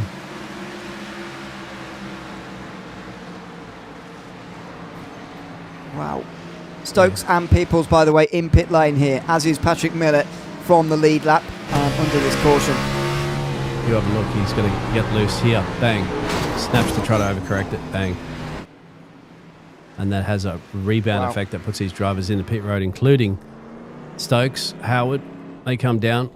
Patrick, Jackson Pole, and Brandon Briggs has been down there as well too. So Frank McKasey will be leading this one. We spoke about too lap leaders as well too. So you get yourself on the board. At least Todd Slauson got himself one. Frankie gets himself a couple now, so they get themselves some points. Ryan Wayne. So hold on, Slauson got himself 1 lap because he broke the rules under the pit lane. So they probably might take that one away. Yeah. Yeah. How could that be allowed? Yeah. I think that's just because the software's counted it here, but we know that that's in the EOL. So that, well, later on, no doubt they would reduce that point. But Frankie's earned it at the moment, the 24, so he gets himself Ryan Wayne as well. Yeah, remember, these are points. We spoke about that. Yeah, just the 1 point. I quite fancy Brad Compton to get to the lead on this restart, to be honest with you. The tyres across the board here are the same, by the way, so we've got 2 new names on the front row here and a completely different look to the front of this race. However, everybody's on starting from the same starting position here, as it were. So 100 laps to go, up 99 as we get back green here, and everybody is on an even playing field as we come back to the green flag. So Marchese is going to get those points for, or that 1 point for leading a lap here, but round the outside, Ryan Wayne is going to lead for the first time under green here. He took those 4 laps under caution earlier on. He's going to lead under green for the first time tonight on lap 152. Right, remember Ryan Wayne with that alternative strategy at the start of the race as well. Whoa! Hold on. Oh, it's happened behind. These guys did hold on to it, but sadly not behind. That's Stokes, by the way, already back involved, and Peoples again involved in this one. Brandon Biggs and Joshua Wise, the others involved. McCook, you're right. And Cook was 5th off the restart, or 6th, so I think it's happened up the road. Must have happened quite a long way up. I think it's happened up the road. Oh no, he's just lost it on his own. Snap. Yeah. And then we're going to have another one of those reactions. Hard hit in the fence there for 51. Yeah, Wise having his own trouble there. Maybe in reaction. So sympathy spin maybe again there.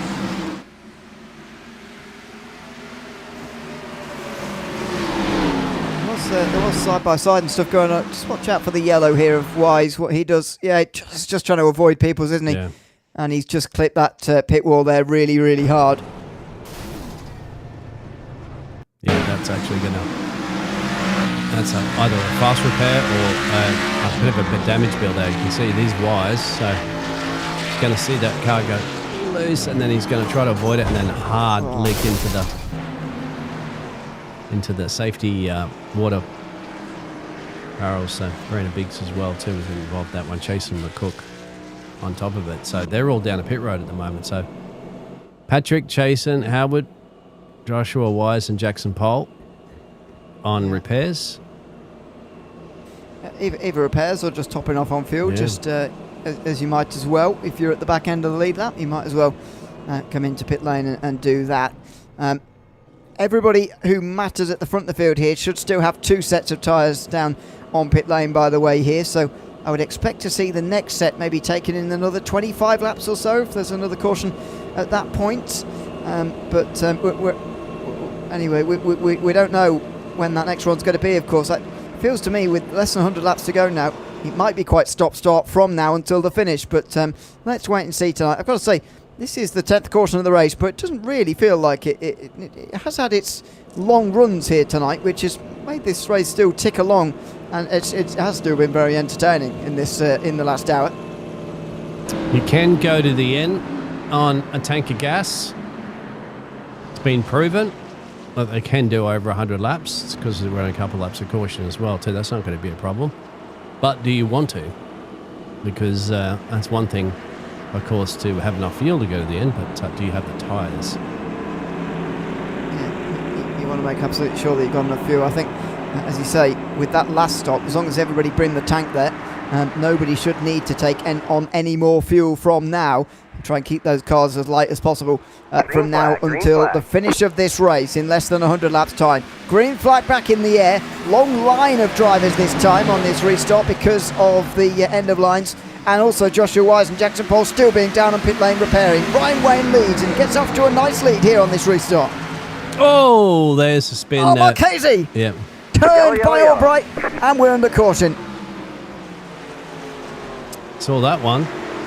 Now they're getting a little antsy in this race. I mean, trying to get a position so with still basically shy of 100 laps to go on this race. I mean, you just got to choose your battles a little bit more wisely than that. I mean, they're bunched up like this is the last couple of laps of this race there, Ewan.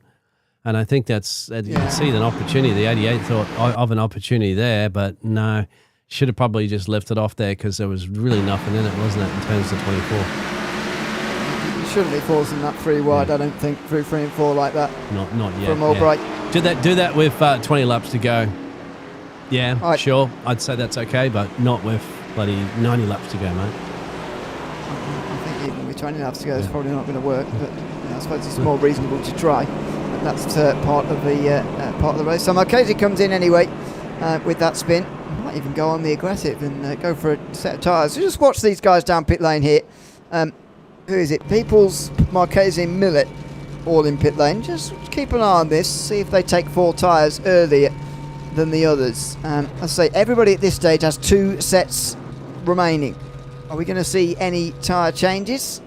No for Marchese. No. No for Peoples. No for Millet. No. Maybe they still have damage to repair, I suppose. Yeah, you'd say so, because they don't need the fuel. No, exactly. Yep. Has to be repairs. Yep, slight bits of repairs, no doubt. Well, some quite long repairs here for these two, nearly 30 seconds. Trying to get as much in as possible before they leave. Yeah, both of them. Well, Marchese goes 29. People still going here. 33 seconds. The race leaders are coming down the start-finish line, so they've got to make sure that they can clear them here, which they do. Just about do. Once again, why not just get the repairs done as much as possible, because you want the best conditioned race car that you can in the final third of this race, essentially, down to 89 laps to go, so we'll get 88 when we get to the green. Exactly. So, Ryan Wayne bringing us to the green of another restart. Earlier it was Stokes who was leading all the restarts, and he is on the charge to get back there again. But it's Ryan Wayne for the last few. And here he comes again into the restart zone and back underway again. Watch out for those behind though. Compton on the high side, who's always been very strong up there. And here comes Thomas Stokes as well in that 71. He's led the most laps of anybody tonight. He's going to go home with that record, although there's no point available for that in this series. He's going to challenge to lead this race again now as he comes over the line and he looks to the inside of Ryan Wayne. Brad Compton looking to the outside. Wayne will be looking left and right at the moment. He won't know who to defend from. Compton on the outside, just about got an overlap there up on that high side. If I was Ryan Wayne, I'd just run your own race, run your own race, and just let everybody else drive around you if they have to. That's exactly the situation that they have. Ryan Wayne on the inside there.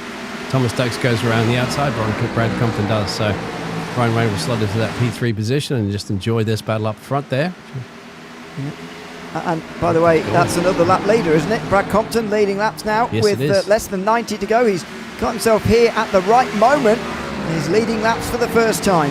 There's a point for that. And a point's a point. Yep. That halves his deficit to Frank Marchese at 1 point. That's how close it is. Compton started the day 6th, by the way. 2 points off the lead. Remarkable season we've been having to this point. And well, it's only going to continue here, it looks like. Caution comes out again, 12th of the night. It's Peoples and Albright looks like involved this time. Maybe not. Could have been Jackson Pole. Maybe. That could be. He was fresh out the pit lane there after making his repairs, 16 laps down. I don't like to see caution for drivers on the road. You can see it on the inside apron there. Oh dear. Yeah. That's not good. Sorry for the Jackson Pole family out there. Family and friends. Self-spin. It's never great when, I mean, guys are entitled to come out with damage, of course, to try and run around, get points, get laps. But yeah, you've got to try to not do that, I would say. Lap 169 is going to open the door for potential pit stops here, but not sure if any of them are going to take it or not. There goes Brandon Biggs, by the way, who's going to go now to 1 lap down. Marchese, Trocchi, Albright, McCook all in. I suspect they're probably in for damage repairs, but let's just keep an eye on them just in case they do take 4 tyres. I got a feeling it's more of the repairs, but yeah, absolutely. We'll see if anybody likes to use up any of those tyre sets that are available at the start of the race. 5 of them they had 5 sets available at the start. Yeah. We believe all the lead lap guys are level on 3 sets used and 2 fresh still down on pit lane. So Trocchi is taking tyres. Marchese is as well. So here comes this stage in the race now. This is the interesting stage. Chaser McCook's also taking him. What about Jackson Albright? Is he going to take 4 tyres potentially here as well? Yes, he is. Well, this is where it gets interesting now.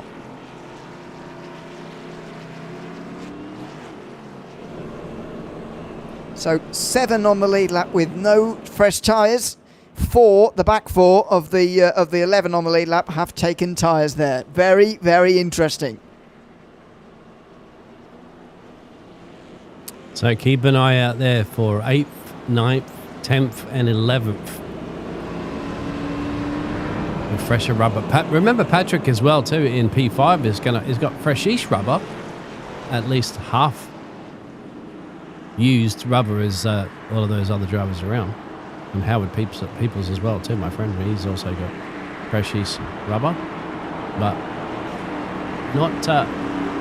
not where Frank is it? Frank Marchese, he's got himself, compared to those leaders of Brad Compton, 27 laps fresher boots.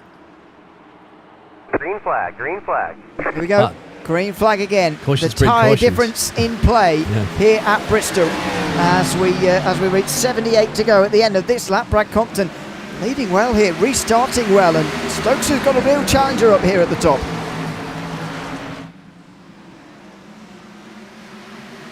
Oh, it's just caught a glimpse of Albright there in the background, by the way. Just looking any which way he can to try and take position here. Look at that on the outside. Three wide. Peoples is there. Slauson is there. Jackson Albright trying to make a difference on these 4 tyres.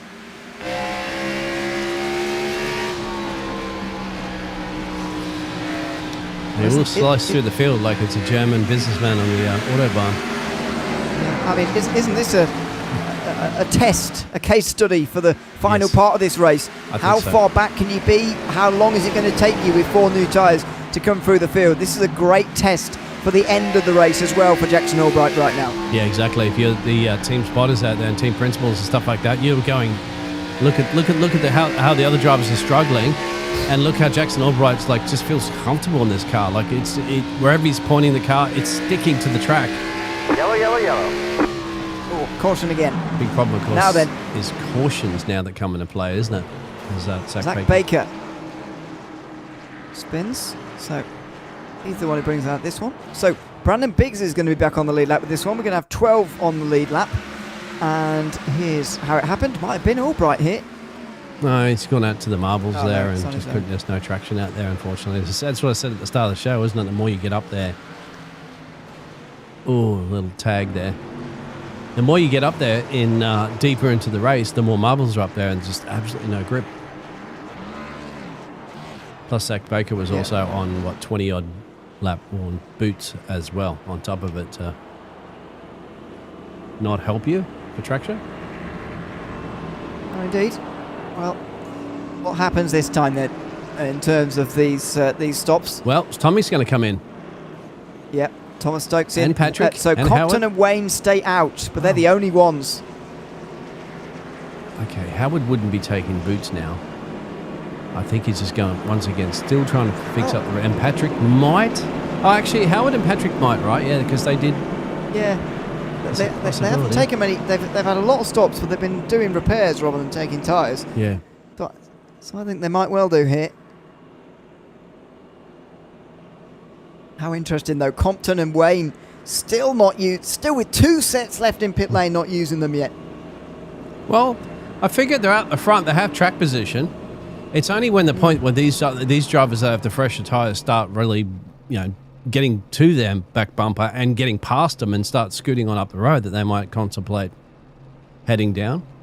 But at this point, there's really no need, isn't it? If you've dropped track position, you're leading a race and you're not, and you're on older tyres and you're still comfortably at the front.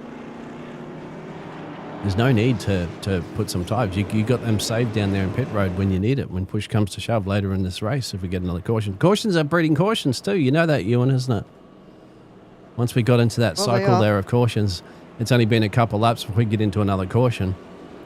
We need that long green flag pit stop cycle. That's where it's really going to benefit those drivers that like to take fresh rubber. Yeah, and it's just doubtful that is going to happen at this point. To us, I don't think it's going to take very long now in green flag for Jackson Albright to get to the lead here. I'd be surprised if it takes him 5 laps, really, because of the difference now. I get your point about the fact that Compton and Wayne have got the track position. They're restarting on the front row, but I don't think this is going to last very long for them at all. We'll wait and see here, and for their sake, hopefully I'm wrong, but I think Albright and Frank Marchese, of course, it's that whole row now that is queued up behind that will be eager to get through and will have the means to as well, I suspect, with these tyres. Green flag back in the air then. What happens on this next restart as they lead us to the green? Brad Compton leads us to the green. Here goes Jackson Albright, already past one of them as Wayne is seen off by Compton. They're on the lower side, Albright up to second. Now he focuses on the lead. They're also gambling by staying out on those tyres. They're gambling on another caution to come. If they don't get caution, they get a lot of green flag running. They're in big trouble. Yeah, they can't afford this to go to the end. No. They'll make it on fuel, but they will not finish towards the front, I suspect, with the tyres that they've got at the moment. Big gaps further behind, by the way. There must have been some close moments back there and some trouble back there, because Patrick Millett, for example, is really far off the front. Here's Wayne, though, in real trouble as they're queuing up to pass him, and McCook slides in front of him and he hits the wall. I think McCook realised the exit speed he had, isn't he, on those fresher tyres?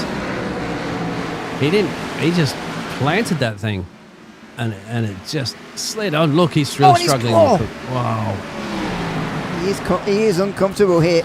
He's absolutely uncomfortable. And Wayne's going to get back past him here. But Cook needs to just calm down for a moment here, because he's in big trouble as it stands. He's going to get freight trained by those coming past him here. He's praying for a caution right now and go out to do some repairs. Definitely. He's just got to try to keep it out of the fence right now and just don't damage the car any more than it is. Trocky's going to be down the inside. That should be not a problem for Trocky. You can see the Cook just has to be cool, calm and collective and try to keep that car in one piece. Patrick come back down again, but Patrick's got a black flag as well too, so that's a speeding penalty or incident points. Damage. I think that is Patrick Millett in for damage repairs again here, sadly. Look at these guys coming up quickly. Swanson and Peoples are now back into this group because they've been fighting so long, and these guys are on the newer tyres. They're racing around even the likes of Jason McCook at the moment. Compton's still holding up at the front there, my friend, with the old boots. You got to give it to him. Clean air is king around here, that's for sure. Well, you know, his tyres are only 26 laps older, so it's not a massive difference. Whoa! Oh, contact! Marchese turned hard by Howard Peoples. He sides to the inside, but we stay green. Caution. He toes, and that is it for Frank Marchese tonight. Yeah. Wow. And by the way, I know it happened a long time ago. If Kevin Narrett had stayed in this race, he'd now be 11th. Oh, I know. That's why.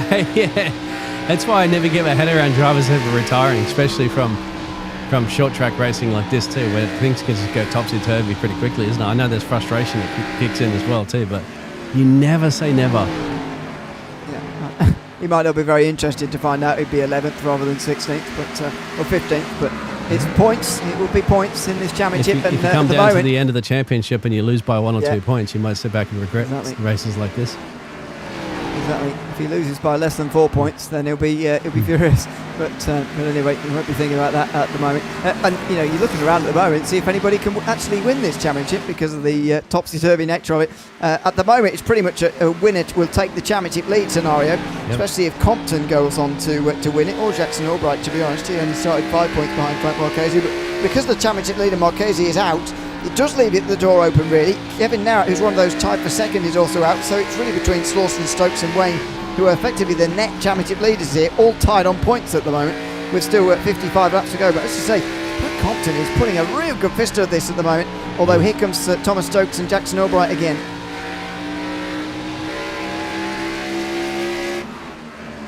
Somehow Compton's really got that hooked up, hasn't it, on the elder boots, that's for sure.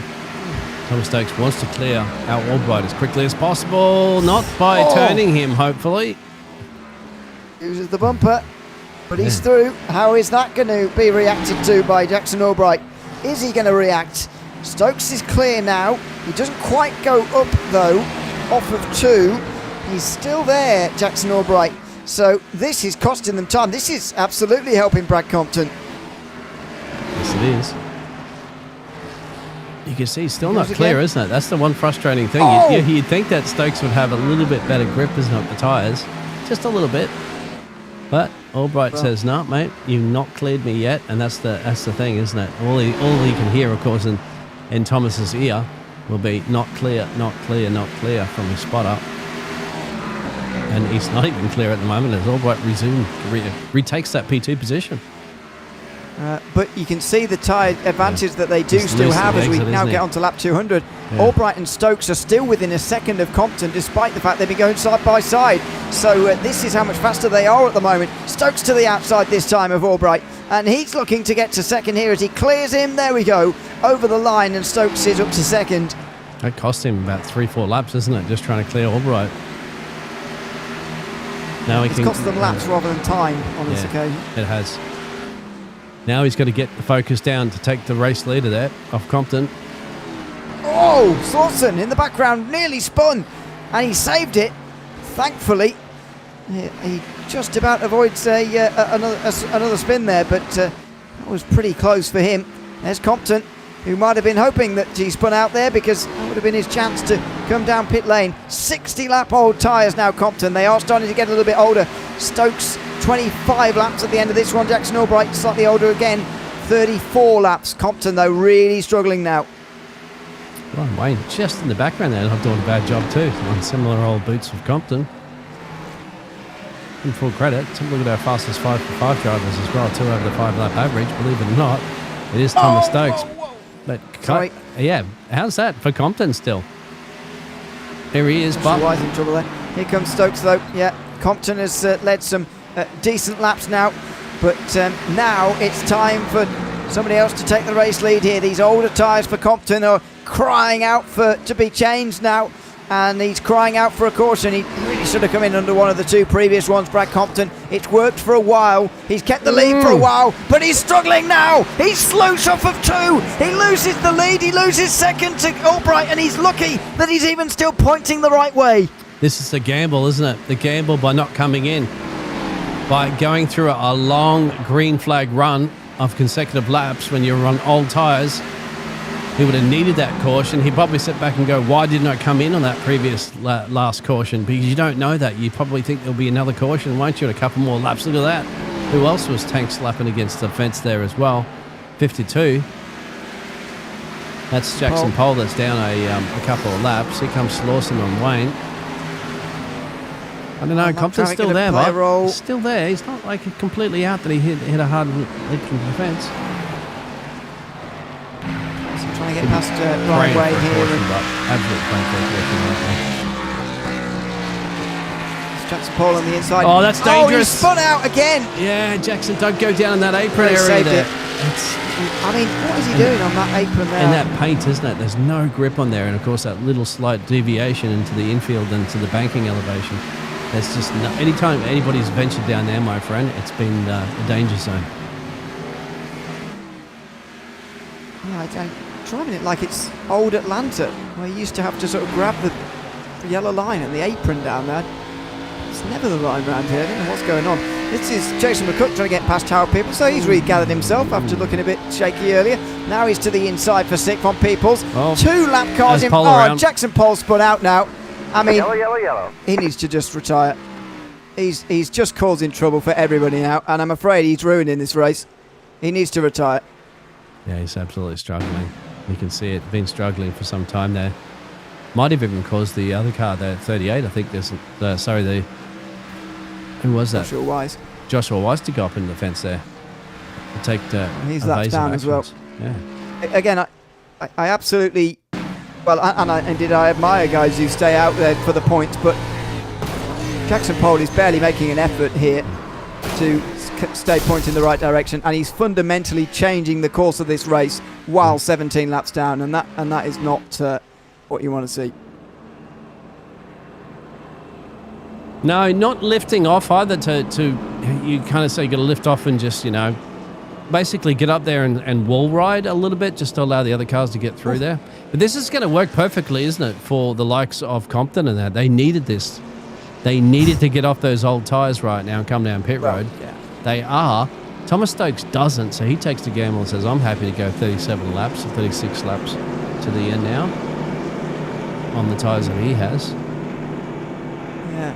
Stokes and Peoples, the only ones. Yeah. So, I think Compton now is the only one, isn't he, who's still got 1 set of tyres remaining, along with Stokes and Peoples. But all the others he's coming in here are taking their last set, aren't they? Looks like it. Frank McCasey, so basically said he's going to bow out before he says something stupid, so good night. I guess Frank McCasey is not a happy camper. Yeah. I suspected that was the case, Jim Ernst, when he come to a stop there in 13th position. He's only 5 laps behind Jackson Pole, so if he's still around, he might he could pop out and get back out there. Compton, though, is repairing a bit of damage here, so not only this is a 4 tyre change, this is a long stop. It is. Joshua's Wise as well too, spending some time. We saw Joshua Wise hitting the fence a couple of times. Brandon Biggs once again has got some more repairs, but more importantly for Compton, isn't it? So he's elected to be happy, to drop to the back,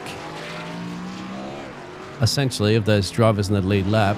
Not all of them. Brandon Briggs will be the only other driver behind him. But Compton says it's fine. Yeah. I've got pace. I know I can get back myself up the front. The thing is, he's got time too. He's got 35 laps to get it done. He wouldn't be doing that, my friend, with 7 or 8 laps to go. He wouldn't be bothered doing those repairs at that point. You just don't want to give yourself a last to first challenge with a short amount of lap times to get it done. Well, it's the end of the 14th caution of this race, and there's only just over 30 laps to go. The business end of the O'Reilly Series at Bristol. Stokes brings us to the green flag, as he has done on so many occasions here in this race tonight, but he's got some new tyre hungry drivers behind him. In towards 3 and 4, he'll lead a lap here under green flag conditions. Peoples, though, on the outside getting freight trained. Albright through, Slauson trying to follow through and challenge for this race lead. Crunch time. I say, well, we're still 33 laps to go, not absolute crunch time, no time to get doing anything 3 wide just yet. Oh, Trocky. 46. Oh, Trocky in the fence. We stay green. Yep, he's going to have to tow at that point. Wow, that's going to be a 10th place finish for Jason Trocky. Looks like contact. Oh, wow, contact. Stokes hit by Albright, who hits him again. Out there to the outside. Todd Slauson in the 44 takes the lead. Oh, man, I thought there was nothing between these guys. Nobody was lifting, my friend. Nobody was chicken footing. They were pedal to the metal on that. There's a legitimate lap led by Slauson this time. Yeah, that's true. He'll actually get that properly now. That bonus point will count now. Yeah. There he is. 6 leaders tonight out of the 17 starters. Again. Albright hits him again. There's no love lost between these two. Stokes does not want to let him through right now. Albright continuing to use the chrome horn to try and get past. If I was Ryan Wade, I'd be backing up a little bit from this as much as I possibly can. I would. These two might definitely look. They're going to come into each other here, and they're going to start turning each other. And don't even have to worry about that. We got it. Oh, how did he save McCook that? and Compton. What? They save it. How did he save that? Unbelievable. Wow. Compton here is coming back through with obviously new tyres like the rest of them, but also a new car basically. Wow. So he's looking good here. Although if there's another caution, I quite fancy him to just come back in pit lane again anyway. So we'll see. Here it's meantime Wayne not backing away, but instead stepping into this and following Albright through on Stokes, who has now been passed and removed outside the top 3. Good call. Wayne says, okay, you boys can just go at it, Stokes and Compton. You guys can just keep doing that all day long if you want. I'm just going to sit here and I'm going to scoot my way up the front, try to catch Albright. So Stokes, Peoples and maybe Compton to a degree, but certainly Stokes and McCook, Peoples hoping for another caution so that they can take their tyres. Now Frank Marchese is back out the pit lane. He's seen some retirements up in front and he fancies some more points, so he's back out there again onto the racetrack, and as long as he stays out of everybody's way, then no problem with that at all. Stokes under pressure here, big pressure from Jason McCook now for 5th place. Oh, contact. And now he's turned again. This time it's a caution. Yep. That's Baker and McCook got into each other. Very aggressive racing at the moment, isn't there? Yeah. Well, less than 20 to go on this next restart, so I would expect to see any repairs, obviously, but Stokes and Peoples in pit lane this time round. See a little bump in. The 44 just had a burst of speed there, wasn't it, from McCook? But he comes up, he did not clear the 77. Yep. Straight into Zach Baker. It's happened again, that has. Yeah, that's not great to see, unfortunately. A little bit of A little bit of, well, not a racing incident indeed. Jason McCook not quite recognising that Zach Baker was alongside him there. Yeah, surely his spotter would have let you know that if he wanted to tuck in behind the 71, he needed to be clear. Otherwise, he should have just stayed down on the inside a little bit more. Sorry, boss. It is the way it is. Yeah. We call it as it is. There's no favouritism from us up in the booth. Ooh. We just call the action. Wayne, Compton, Stokes, Baker, Peeps, and McCook down a pit road. Lots of stops here. So 2 meatballs as well too. Zach Baker and Chaser McCook have meatballs, so they have to serve those unless they've got that fast repair up their sleeve to use. Let's hope they do. Otherwise, they'll be out contention here tonight on the race. But Peoples and Stokes are the ones who, and Compton will have a set of tyres. Ryan Wayne does have a set of tyres as well. I didn't think he did, but Ryan Wayne also has a set of tyres to use here, as does Zach Baker as well down the back end of the field. Howard, Thomas does. Stokes does. Yep, he's up in the jacks. So we definitely knew about Peoples, Stokes, and Compton having a set, but yeah, it wasn't expecting Wayne too. Whoa, that was tight. Wayne wins the race off pit lane though. 4th place, new tyres, less than 20 laps to go. That's not a bad place to be. Yeah, absolutely.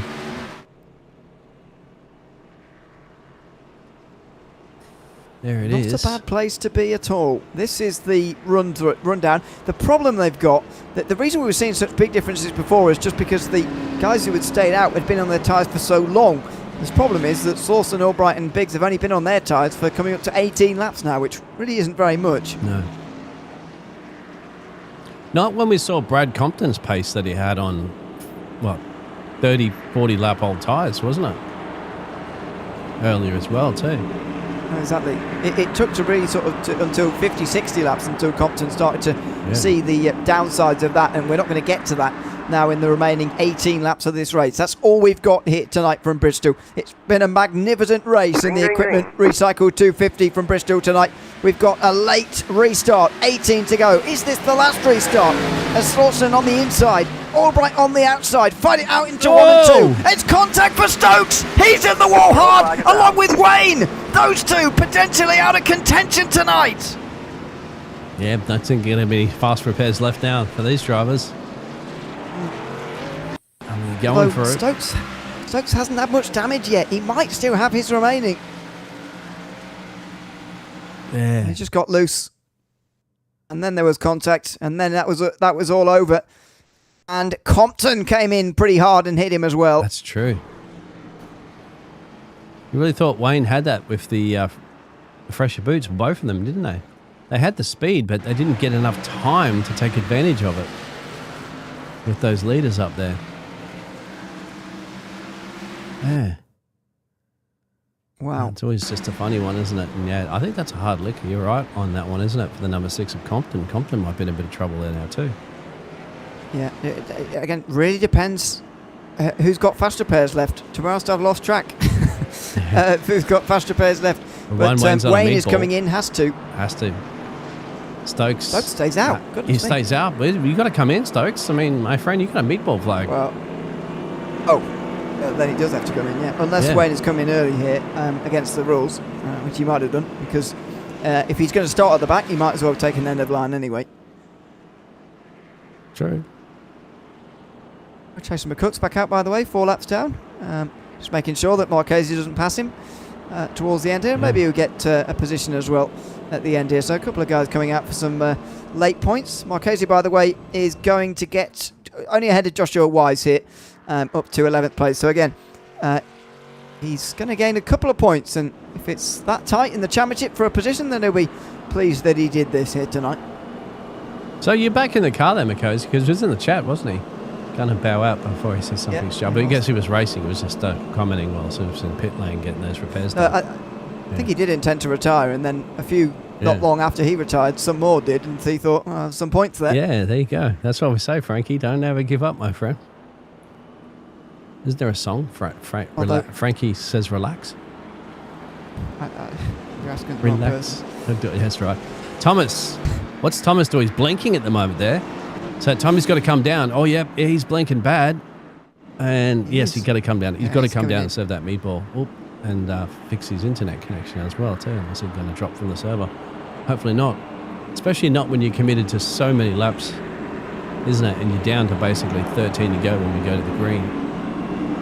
You want to see it out now. You want to see it out. You want to see, you want to get that T-shirt down there they're selling that says "I survived Bristol, baby."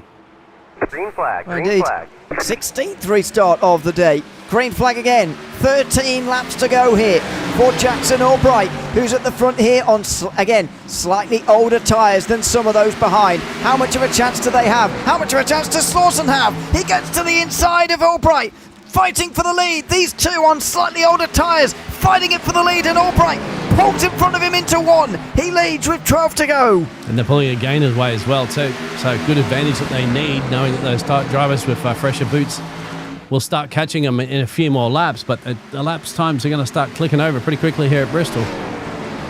Biggs has done a good job of holding them back, so Baker's only just now got through. People's coming past as well, but look at the gap there. That's quite a large gap with only 10 to go at the line. It's massive. It's one thing to catch, and another thing to overtake as well too, my friend. Especially when there's two of them. And now Beeples is trying to pass Baker, so they're jockeying for position before they've even got here. They need another caution, and they're going to get one. Wayne turned into the wall by Brandon Biggs, who spins on the backstretch. Poor Wayne involved in another incident. He just come out of one a little while ago, doesn't he? And now they're in another one. 39 and the 23. He's going to come up, and he's not clear. Well, no, I think he was expecting Biggs to be a little bit closer to the wall, so that one is a little bit more complicated, I think, than the other ones, which, as you point out, we've seen a lot of people coming up when they're not being clear. I think that one's a little bit more complicated because Biggs wasn't quite where Wayne thought he would be.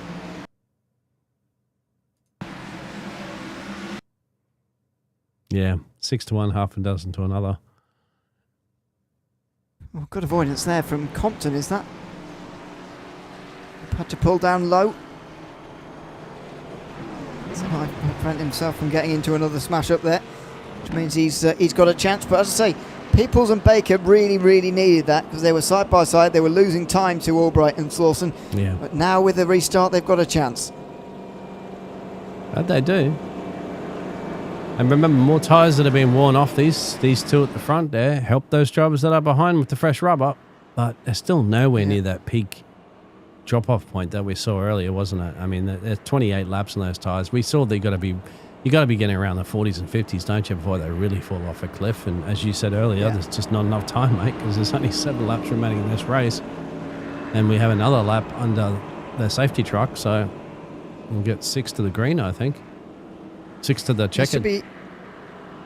I think it'll be 5 to go when we go back green. Yeah. About to hit 6 to go. So I'd say 5 to go. And that might be the last restart, but that might be what Peoples and Baker need here, because when there's 3 up ahead there, when there's 3 on old tyre, it's more complicated.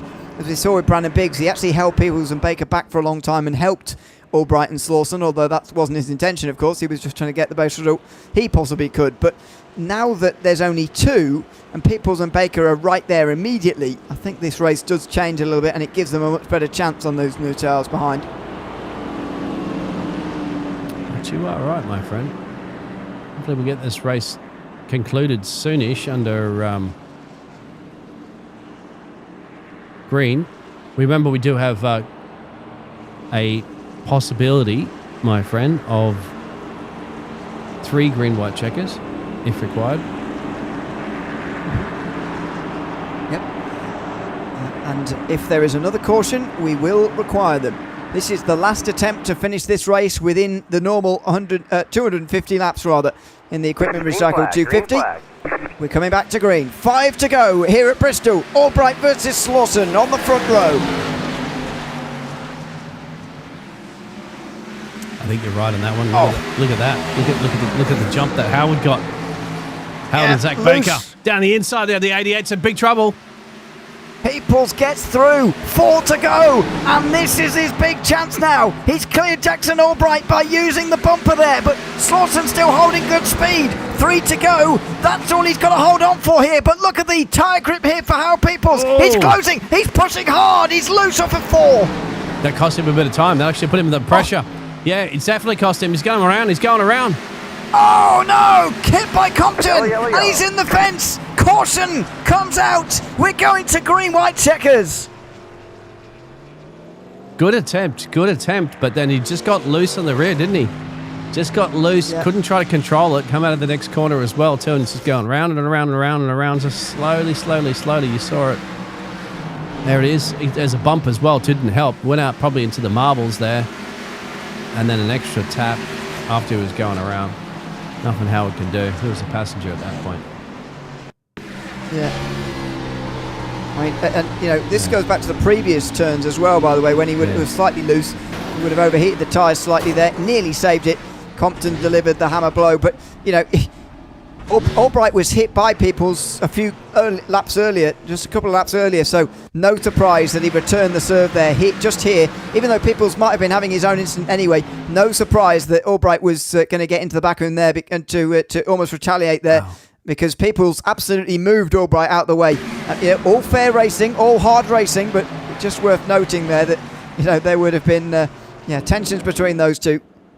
Compton was very lucky too not to get in the back of him, wasn't he there? Brad Compton in the current P3 position. I think he did get into the back of Peoples there. Did he?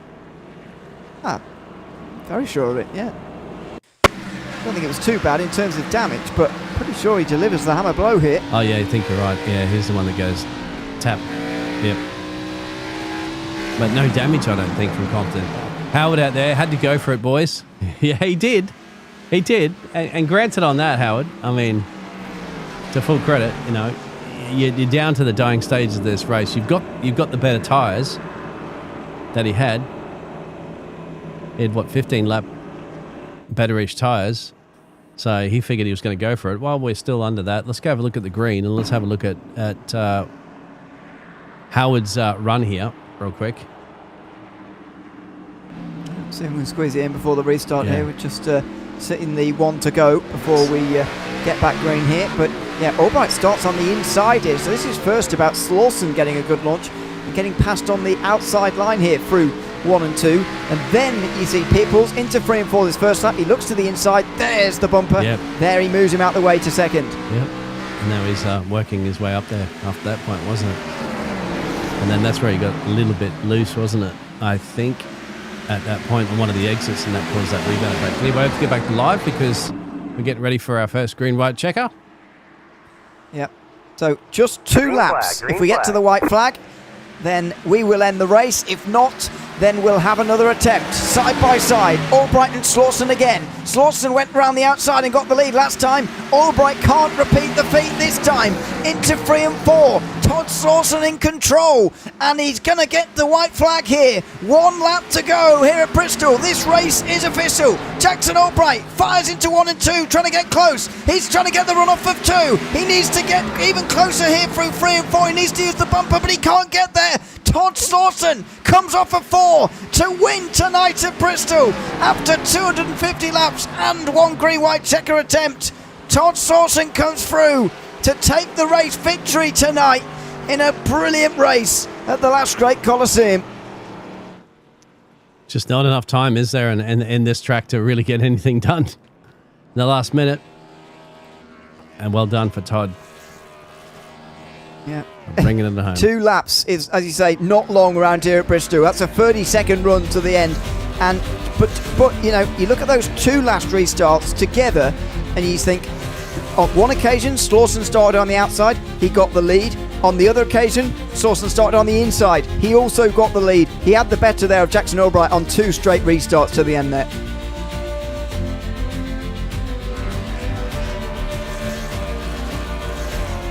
Barney's like, thankfully, I'm sick of waving that yellow flag tonight. I just wanted to finally throw the yellow, throw the white, and then throw the checkered.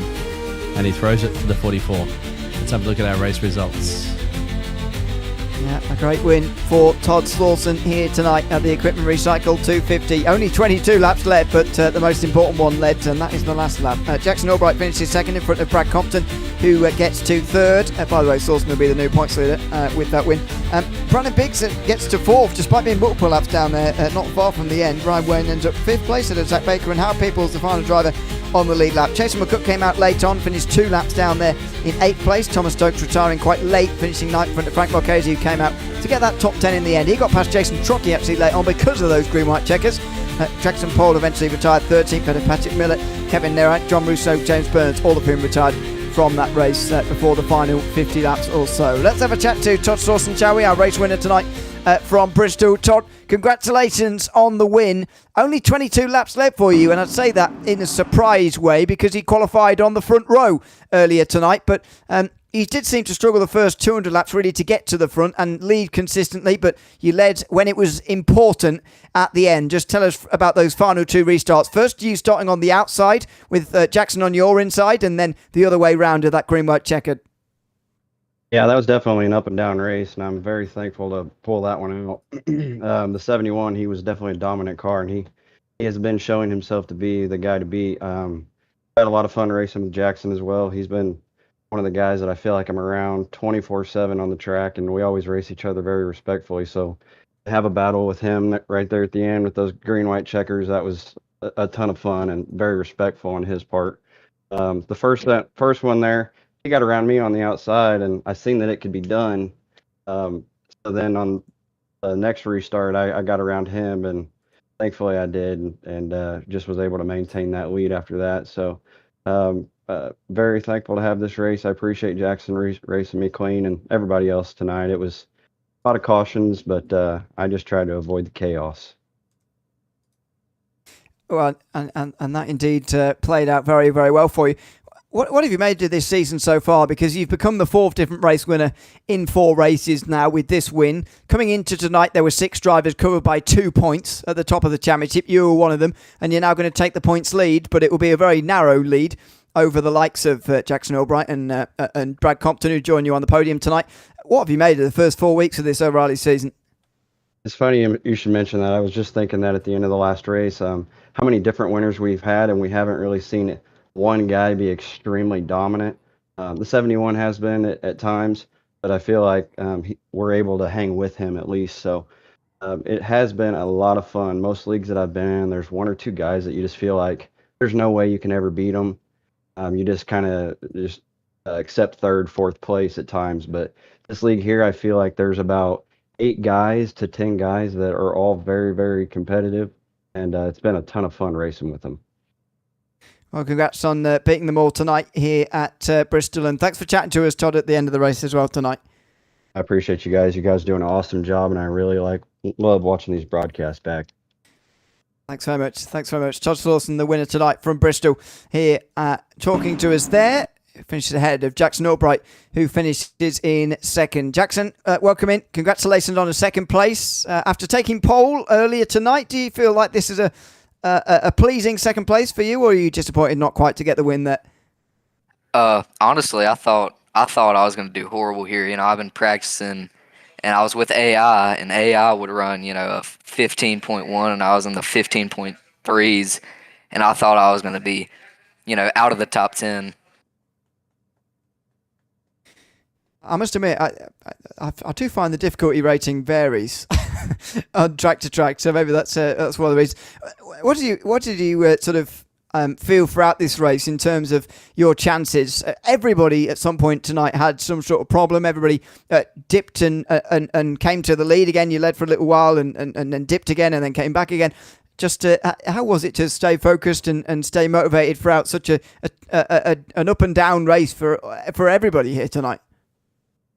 Yeah, I mean it's tough. You really just got to hug the bottom. And there was one run where I started moving up the track, and that just killed my right front. But on the final run there, I held the bottom, and that definitely helped with my tires. Congratulations, Jackson, on a 2nd place run tonight at Bristol, and thanks for chatting to us as well. Thank you. Thanks very much. Jackson Albright, 2nd place tonight, finishing in front of Brad Compton, who finishes in 3rd. Brad, welcome in. 3rd place for you tonight.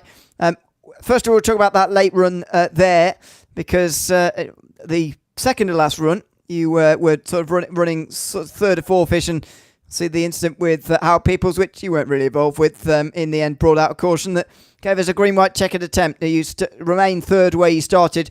Tell us your thoughts on finishing 3rd tonight at the end of all that. Literally just survival, man. I used my fast repair probably like, I don't know, 3 or 4 cautions before the end, and then the last 2 cautions I was involved in, obviously with Howard, but then the previous one before that, I can't remember. It's hard to keep track of, but anyway, I got front end damage. You could see the front end of my car was all caved in.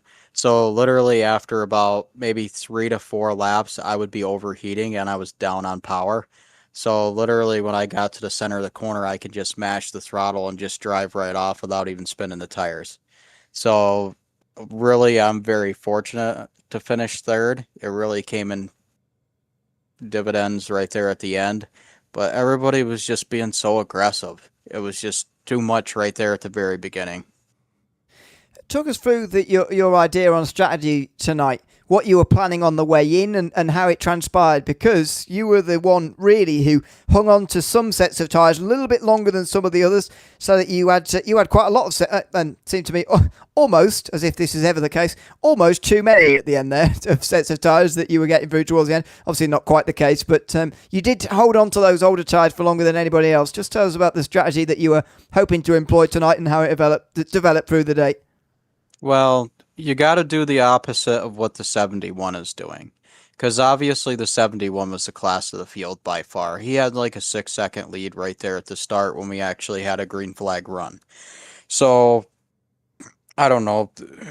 The 71 pitted or stayed out, so I pitted, and I still had 1 set laying. And then I knew the 71 was going to come in later on. That's why I figured I would match exactly to what he was doing. In a sense, 1 or 2 cautions off or so. But anyway, that's why I always wanted to make sure I had 1 set laying at least. And I think I took the last set with 25 to go or so. But by that point, I already had the damage anyway. So I was kind of just riding at that point in time, just trying to stay out of trouble. And then Howard was spinning in front of me. I thought my race might have been over right there. I hit the brakes, but I still hit him, and that's what whipped him into the inside wall.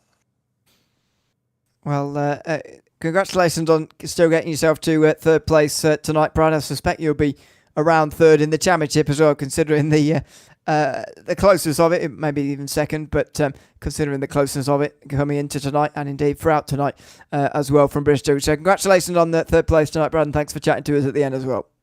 Thank you very much. I got to make a little comeback here in points. I've had a few bad weeks, and I'm very fortunate to end up with a third place finish out of tonight. The mountain to climb of 2 points at the start of tonight. I'm sure you're on your way. Thanks very much, Brad Compton, third place tonight. Chatting to us here at Bristol at the end tonight. Biggles, it was a fantastic race. I got to say, you look at the race on paper, see 250 laps and what was it in the end? 19 cautions, I think, in the end or something like that. You look at that and you think, blimey, that must have been a difficult watch. But actually, I thoroughly enjoyed that tonight. I really enjoyed the longer green flag runs, the short ones towards the end as well. The tyre strategy, I thought it was all very enjoyable here tonight from Bristol, which has delivered, I would say. You just don't know, could you? Like, you couldn't pick it with 100 laps to go who was going to win it. You couldn't pick it with 50 laps to go who was going to win it. I know when you got down to the very end there, you still didn't 100% know who was going to win it, but it was all over the place with those strategies. The one fast repair course that drivers had there, not every driver used it. Some drivers used it towards the end there. They needed it towards the end. That was the good thing about it. So that's Bristol, baby. Welcome to the last great Coliseum, as we're going to move away from the short track racing. And as you know, head to Dega, baby, for super speedway racing. The longest racetrack indeed on this calendar. 75 laps only, but that will still total the 200 miles required for one of these American Sim Racer O'Reilly Series races. That will bring us to the halfway stage of the season next week. And next week on Tuesdays, we're back to a lined-up schedule. The Truck Series coming to Talladega as well on Tuesday nights. Both live on Motormouth Broadcasting for your entertainment at just before 8 o'clock Eastern Time on a Tuesday and Thursday. Make sure you join us at Talladega next week. I've been John Leary alongside Dave Eagles. Until we see you down in Alabama in 1 week's time, it's goodbye for now.